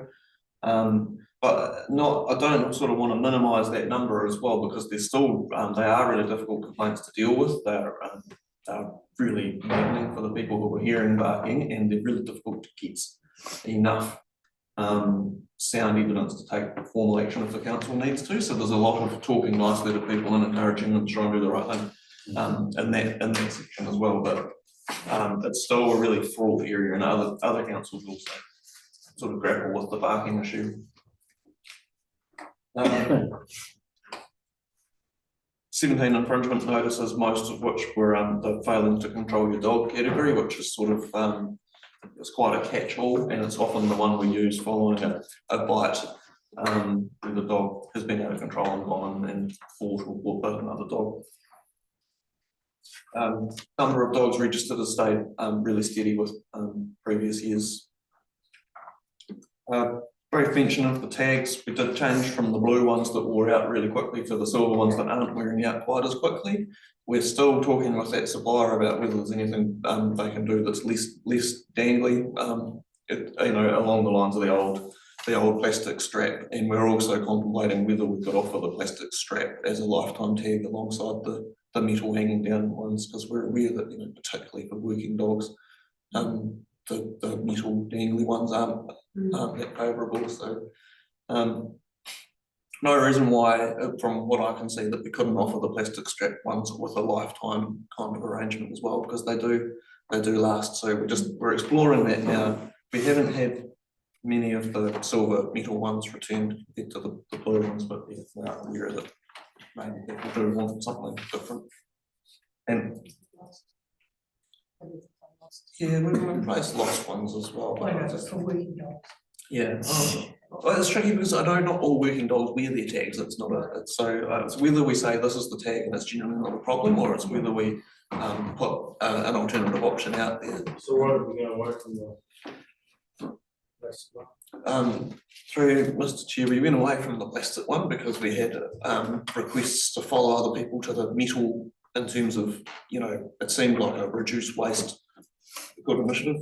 In hindsight, a lifetime plastic one would have achieved the same thing. Yeah. So, yeah. It was about the blame. Right? It was about the blame. Symbolism. Yeah. And, you know, there were 3 other councils that had done it before us, and there were requests to us to look at it. I think some came through this committee. So, Chair, why does it have to be a lifetime plastic? A plastic one once a year and a bling one, wait. For this little bit of plastic, that's symbolism. Just move on, do what we used to, get it every year. It was, to be fair, it was a process we worked through, wasn't it, at the time? We looked at different options, and that was a good idea at the time. Yeah, symbolism, really. Saving the planet. Well, through you, Mr. Chair, I think it was More than that. more about less waste. If you've got a lifetime one, it sticks with the dog through, you're not binning it. If it doesn't, it costs less actually, because you're not getting new ones all the time. It doesn't cost less for the registration, but that makes sense. So I would say that was a bit more than symbolism. Tell us to save the place. Yeah, through Mr. Chair, it's fair to say that if you look at what 6,000 plastic dog tags in terms of the volume of plastic, it's not huge. I would agree with that. One of the advantages that has come from it though is there is actually quite a bit of efficiency in the processing, because they're not having to send out new tags. So that's been a good change, and there's no real disadvantage to it staying with your dog the same as your number plate stays with your car, really. Oh, just don't sell it to me on saving plastic. Got it. Okay, Alcohol licensing, the number of premises has stayed pretty steady. It's around 115 on, off and club premises. The number of applications we received last year dropped very slightly, but there was quite a big decrease in the number of managers certificates that we received, and whether that's a symptom of the state of hospitality at the moment, or whether that's just the 3-year cycle with them sort of playing out in our district, not sure. One positive was the number of special licensed events has sort of climbed back up to near COVID, pre-COVID levels, sorry, and we sort of see that special licensed events are a sort of a healthy sign that these events are taking place in the community. So, an interesting indicator. We made a change within the team to how we do the inspectorate function. We had essentially one full-time licensing inspector, and we've now, through that inspector wanting to reduce their hours, got 2 part-time inspectors, which has been really good for speeding up our processing. It means that if one inspector has got a big inquiry with coming up to a hearing or some of the complicated things, or if they're ill or if they're on holiday, the other inspector is able to keep applications ticking over.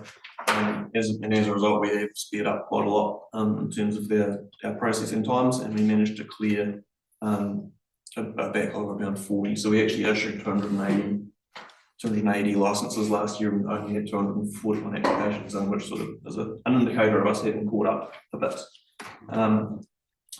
The trade-off to having to train a new inspector and focus on those processing those applications was that we did a slightly lower level of monitoring than we normally would have done, and we didn't quite reach our monitor 75% of all of our premises targets. So that's a blip, and we've got some plans in place to make sure we're doing a good level of monitoring. Monitoring is really important. We're issuing licenses to places, and it's sort of an obligation that we have to go and make sure they're actually exercising those in accordance with the conditions. So it's always been a lower priority because the pressure has always been on processing applications, but I think we're well positioned to do both. Food verifications, we got all but 2 that were done for the year, and the 2 that weren't done was one business is closed and the owner's on holiday overseas, and the other one was that you need an initial verification within 6 weeks of opening, and unfortunately that wasn't scheduled in the system, and before we could come back round to it, that business closed, and so it wasn't either there to verify either. Most of the verification results were satisfactory, and the general theme where they're not satisfactory is the record keeping. There's a lot of record keeping with food control plans, and that seems to be where people fall down.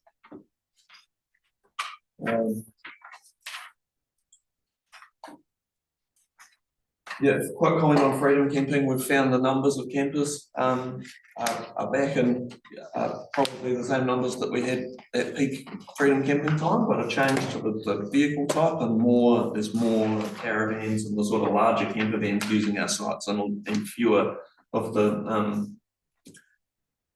small old vans that we used to have, and that's something we expect to continue because the self-containment standards been changed to essentially require fixed toilets and self-contained vehicles. That's actually been very noticeable just up and down the road. It's not even normal camper vans now, they're great big off-road action man things. Dan would have liked it. There's one out here on the back of a big uni mill the other day. That was a serious one. But really, rather than the way Kiwi juicy campers and all that sort of thing, less of it, you're right. Still, particularly at Glenmark and Hamner River Reserve are really our most heavily used sites, and Glenmark still goes through a probably seasonal people with tents and cars kind of thing, with people that might be working locally as well.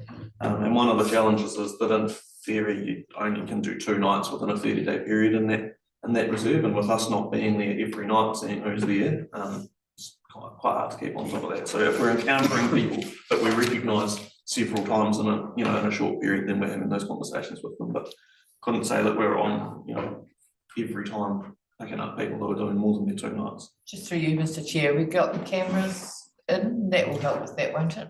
Yeah, through you, Mr. Chair, it does help. The cameras are not really high definition, so they help. The arrangement we've got now with the after-hours contractors is that they are given something like 2 hours a week allowance for just checking the cameras, and they'll still go up there if they look at it and they think, oh, there's 20 people up there, or if it looks wrong, they'll go. But if it looks in order, they don't. And the camera is on the pavilion across the other side, so it's not giving them it's not giving them the ability to breed a number plate or that kind of detail. So yeah. Thank you. Last thing I'd flag is the Kowai River. We've spent a bit more effort trying to interact with users of the Kowai River, because the use of it in terms of the, I don't know, proper name for them, the UTV sort of vehicles, the side-by-side off-road vehicles and quad bikes and motorbikes seems to have really increased. And there's a lot of people parking up and using that river to access the beach as well. And obviously we've got the Northern Diggers Bay bylaw in play on the beach. So we've spent a bit of effort trying to talk to river users and flag up. But when they get to the beach, there's actually some things they need to know about where they can drive and how fast they need to drive. Actually, the interactions have been generally pretty positive. We had some time set aside with the contractor here for doing patrols in that river and clearing litter as it's found. So we've been using that time to go down and talk to people, give them a flyer. And we've also been using the Environment Canterbury range of patrols that we've got for the Northern Diggers Bay bylaw to sort of relay the same message when they're in the area. But probably summer's the crunch time for that kind of thing, so we'll keep on through it. That's all my regulatory sort of highlights. Yeah, no questions? All good? Yep, good. So, in waste, page 45. Slight increase in waste to landfill volume and slight increase in recycling volume this year. We anticipate increases as long as we have more people, we'll probably have a corresponding increase in waste. There's a per capita waste measurement, which is something that we've talked about through the AMP, as maybe paying attention to when talking about our waste volumes as a fairer way to measure whether we're actually achieving each person or each household minimising waste, rather than a sort of total volume doesn't tell us the whole picture when we've got maybe more people around and more people living in the district. So no recycling rejected from Eco Central, which just means none of our trucks taking recycling in there were diverted away to landfill, which we can feel, I think, quite proud of as a council and as a district. If you saw the bill that some of our very big neighbouring councils are getting for recycling diverted to landfill, and I think they'd be pretty jealous. Andrew, am I correct? We've got an average of 0.73 contamination, but that's working under a limit. Is it up to 5%? So our level is pretty bad as good as it gets. Yeah. Yes, our self-imposed measure is we keep it under 5%, but the audited, the rate that we've had on our audits is 0.73, which the man that did the wheelie bin feasibility study commented that that's a sort of internationally extremely good recycling rate. But the limit to where they would turn around a truck to go to landfill is 10. Yeah, so we're that's pretty exemplary, isn't it? Yeah. So this year we also degassed 534 fridges and freezers and air conditioning units. We accept those as essentially metal for recycling, and previously they'd been bundled up with all the other metal and taken off for recycling, but they're not meant to be just squashed up because of the gases that are the refrigerant gases that are in them. So that was brought to our attention by the EPA, Environmental Protection Authority. And we now have to make sure they're degassed before they go to scrap metal. So that's a cost that we're covering out of the waste levy funding, and we're still selling the scrap metal for money. But it also flagged the sort of responsibility that we have when we're we're accepting material and we're sending it off to various people, but well, how far do we have to go to make sure the next person is doing what they're required to do? Ministry for the Environment returns, they require a quarterly return around transfer station waste and a monthly return around our clean fill. So we've done all those, and we've now had to put in place new systems because they also require us to record the origin or what type of waste is arriving at each transfer station. So when you arrive with your trailer of waste, we have to say, is this household or commercial, or I can't remember all the categories, and that has to also be reported through with the total volumes, which is easy enough where you've got a weighbridge and really hard on the sites where we don't, where we've got a man with a receipt book. Can I ask, we're recording if it's household or commercial, are we recording if it's commercial and local or within the district? We've had questions asked, it might be interesting to have some figures around what we were dealing with, maybe. As far as local commercial owners. We aren't recording that at the moment. We do have to record that for clean fill. We actually have to record where it came from. Yeah. Like the address, but not for waste. Yeah. Why do they need that information? What do they do with it? Through you, Mr. Chair, we've asked that and we don't have an answer to that yet. And so the joint waste group, I think, intend to ask some questions on behalf of all the Canterbury councils because everybody's struggling a little bit with this requirement. And and there is that principle, isn't there, that you only sort of collect information if you intend to do something with it. Yeah.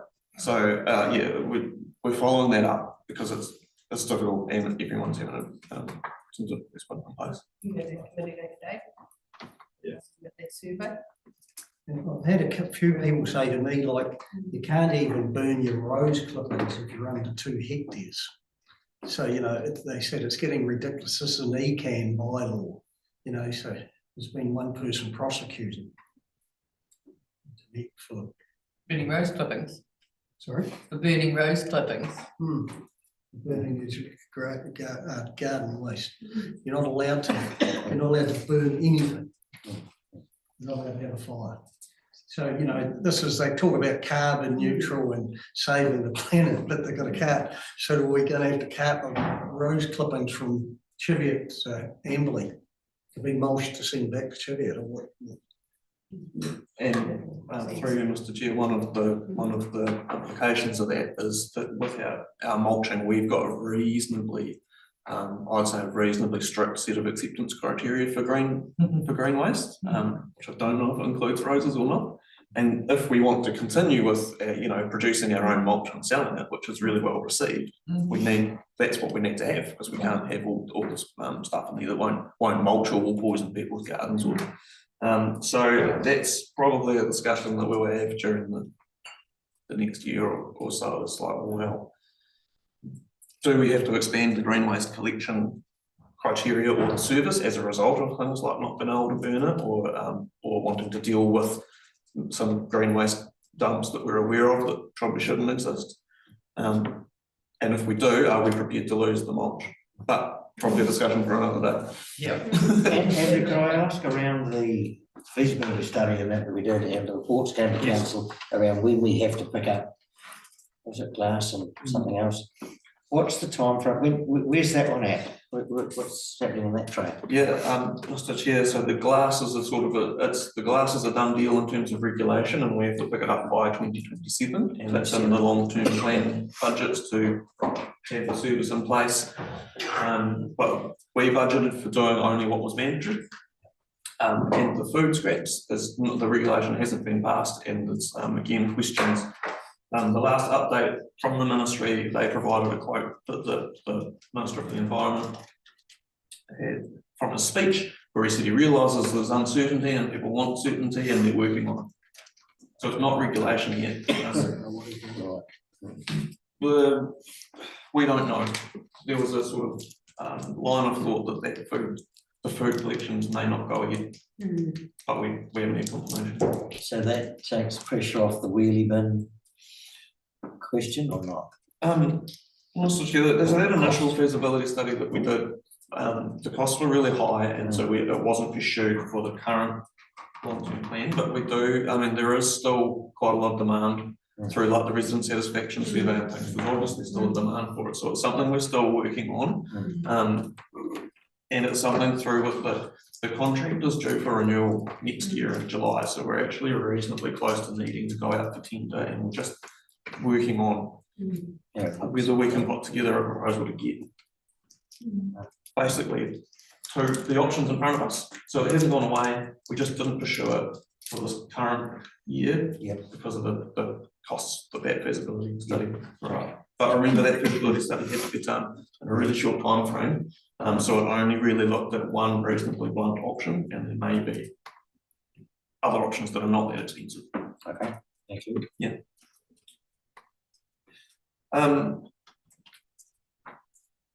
We just talked about mulch, went really well, all sold out, well received. Again, we don't think any left at the moment, but we'll probably have some at the late spring, early summer time. Yeah, so ongoing, I need to talk to you about litter bins, but I might have missed it. No, it's next. So ongoing with litter bins, and then obviously stuff being left lying around litter bins that has to be picked up by the collectors, and also the contamination of recycling in the sort of street recycling bins is really bad, and it results in most of that stuff being unrecyclable. Most of those bins they have to be thrown out. The exception is glass, where we have glass only bins for whatever reason, but people seem to be able to do those properly, and then generally that glass is recycled. So we only have a really small number of those sort of big recycling bins out. There's one in Chisholm, present in Emma Springs, and there's one.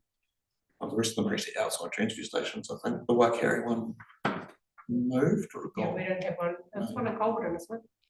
Yeah, there's one in Colborne. Yeah.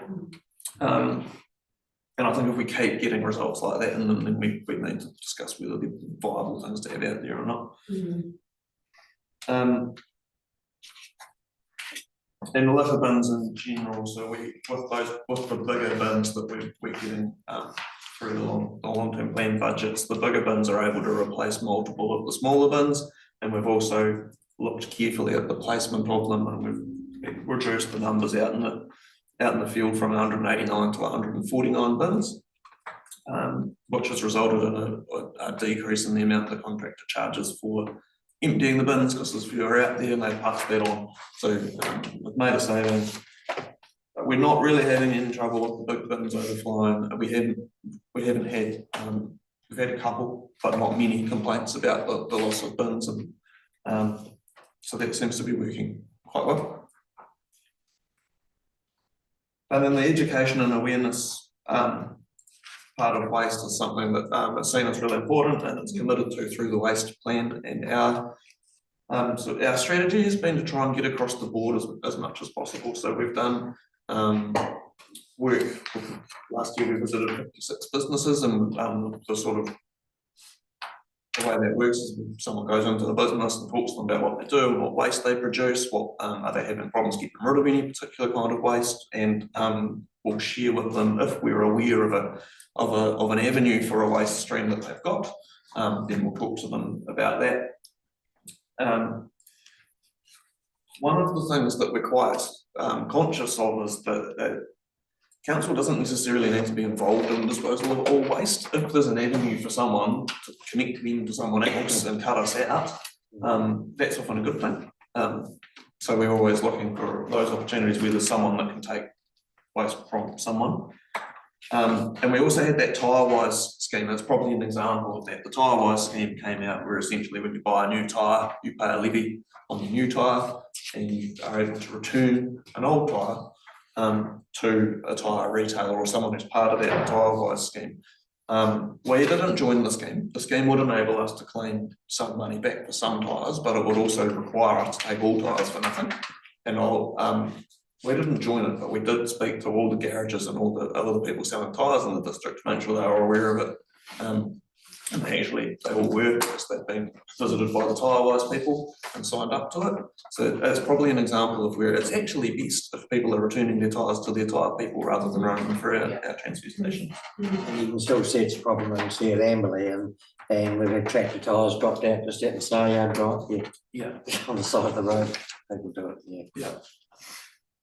And as part of our education campaign again, was we're trying to deal with community groups, we're doing some work in schools, so we did 6 schools last year, and the school programs aren't sort of a one-off, they're a bit of a program, so they'll be over several weeks in the term, and they're sort of planned lessons that we have here, and they'll try and fit it in. Sometimes it's relevant to other work that the students are doing, and sometimes it's a standalone waste awareness thing, and we get really good feedback from the schools about that program.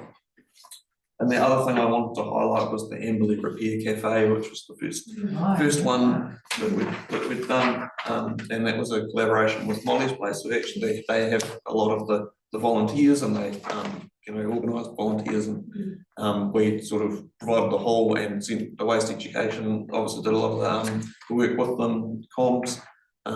I went along on the day, and it was great. Like, it was really good vibe, and there are people bringing in cool stuff, getting it fixed, and going away. And I think the stat was that during the day they repaired something every 3 minutes or something like that. So a good amount of stuff fixed and back out there in operation. And we also made some good contacts with the likes of the bike people from Raniora, who might be an avenue for us to send bikes to instead of well, I guess most of a bike goes to scrap metal, so it probably doesn't help us to send them away for nothing. Yeah, so it was a great event, and because it's got a bit of momentum, the plan is to run another one of those before the end of the year, and Amberley again, and then whether it will work going out to other towns. That's all I've got. Thank you very much, Andrew. Well done, the same. Thank you. Right, I think we've done all our reporting now. If I can take a move in a second to receive them.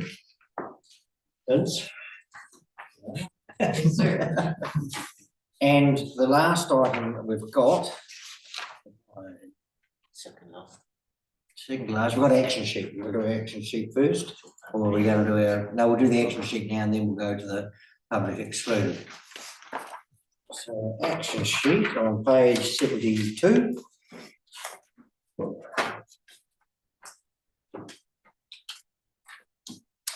This one's for you. Yes, so Mr. Chair, so number 1, Musgrave Road, I'll catch up with Councillor and talk about how that meeting is going to go, but you can see there's a meeting booked for next week.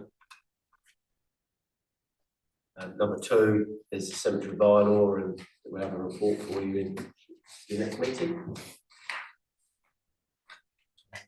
Waverley Road, number 3. So there was an answer to the question about not continuing the rock arm all the way around, and also whether or not we would charge for a review if somebody else was to come up with a design, and that's, we won't charge for that. There, and the number 4, the Hurunui site, Hurunui number 1 site visit, that happened, work in progress, yeah. And the Coppard Reserve culvert that came through as a part of the submission process, and the officers have been out and had a look, and it's safe in its current guise. So that one will be taken off.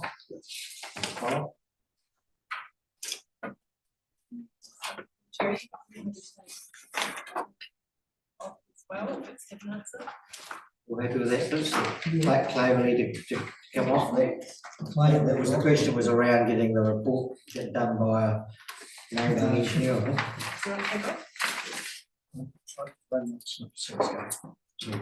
Okay.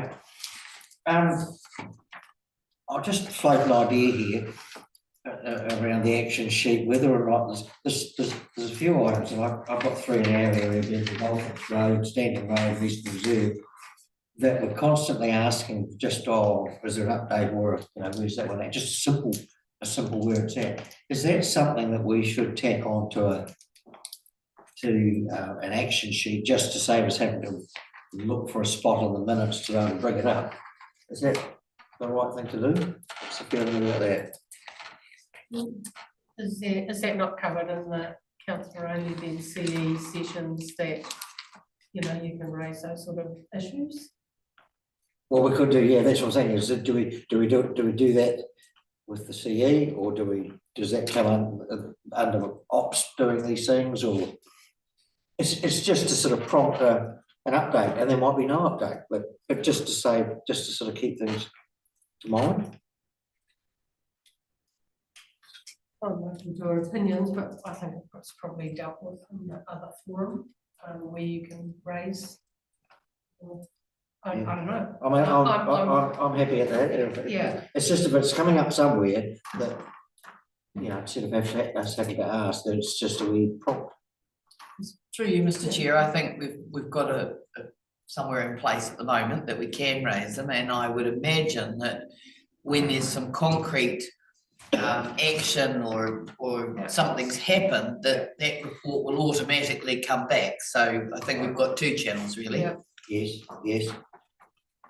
That makes sense to me. Right, that's my question. Anything else from the floor? Okay. So even the swamp is that under property or stormwater, or where does that fit? I mean, the issue. Just an action of knowing how that's proceeding. Yeah, standard road. Yeah. You know, is any work being done, or do we know how the consenting's going? Is that an action plan?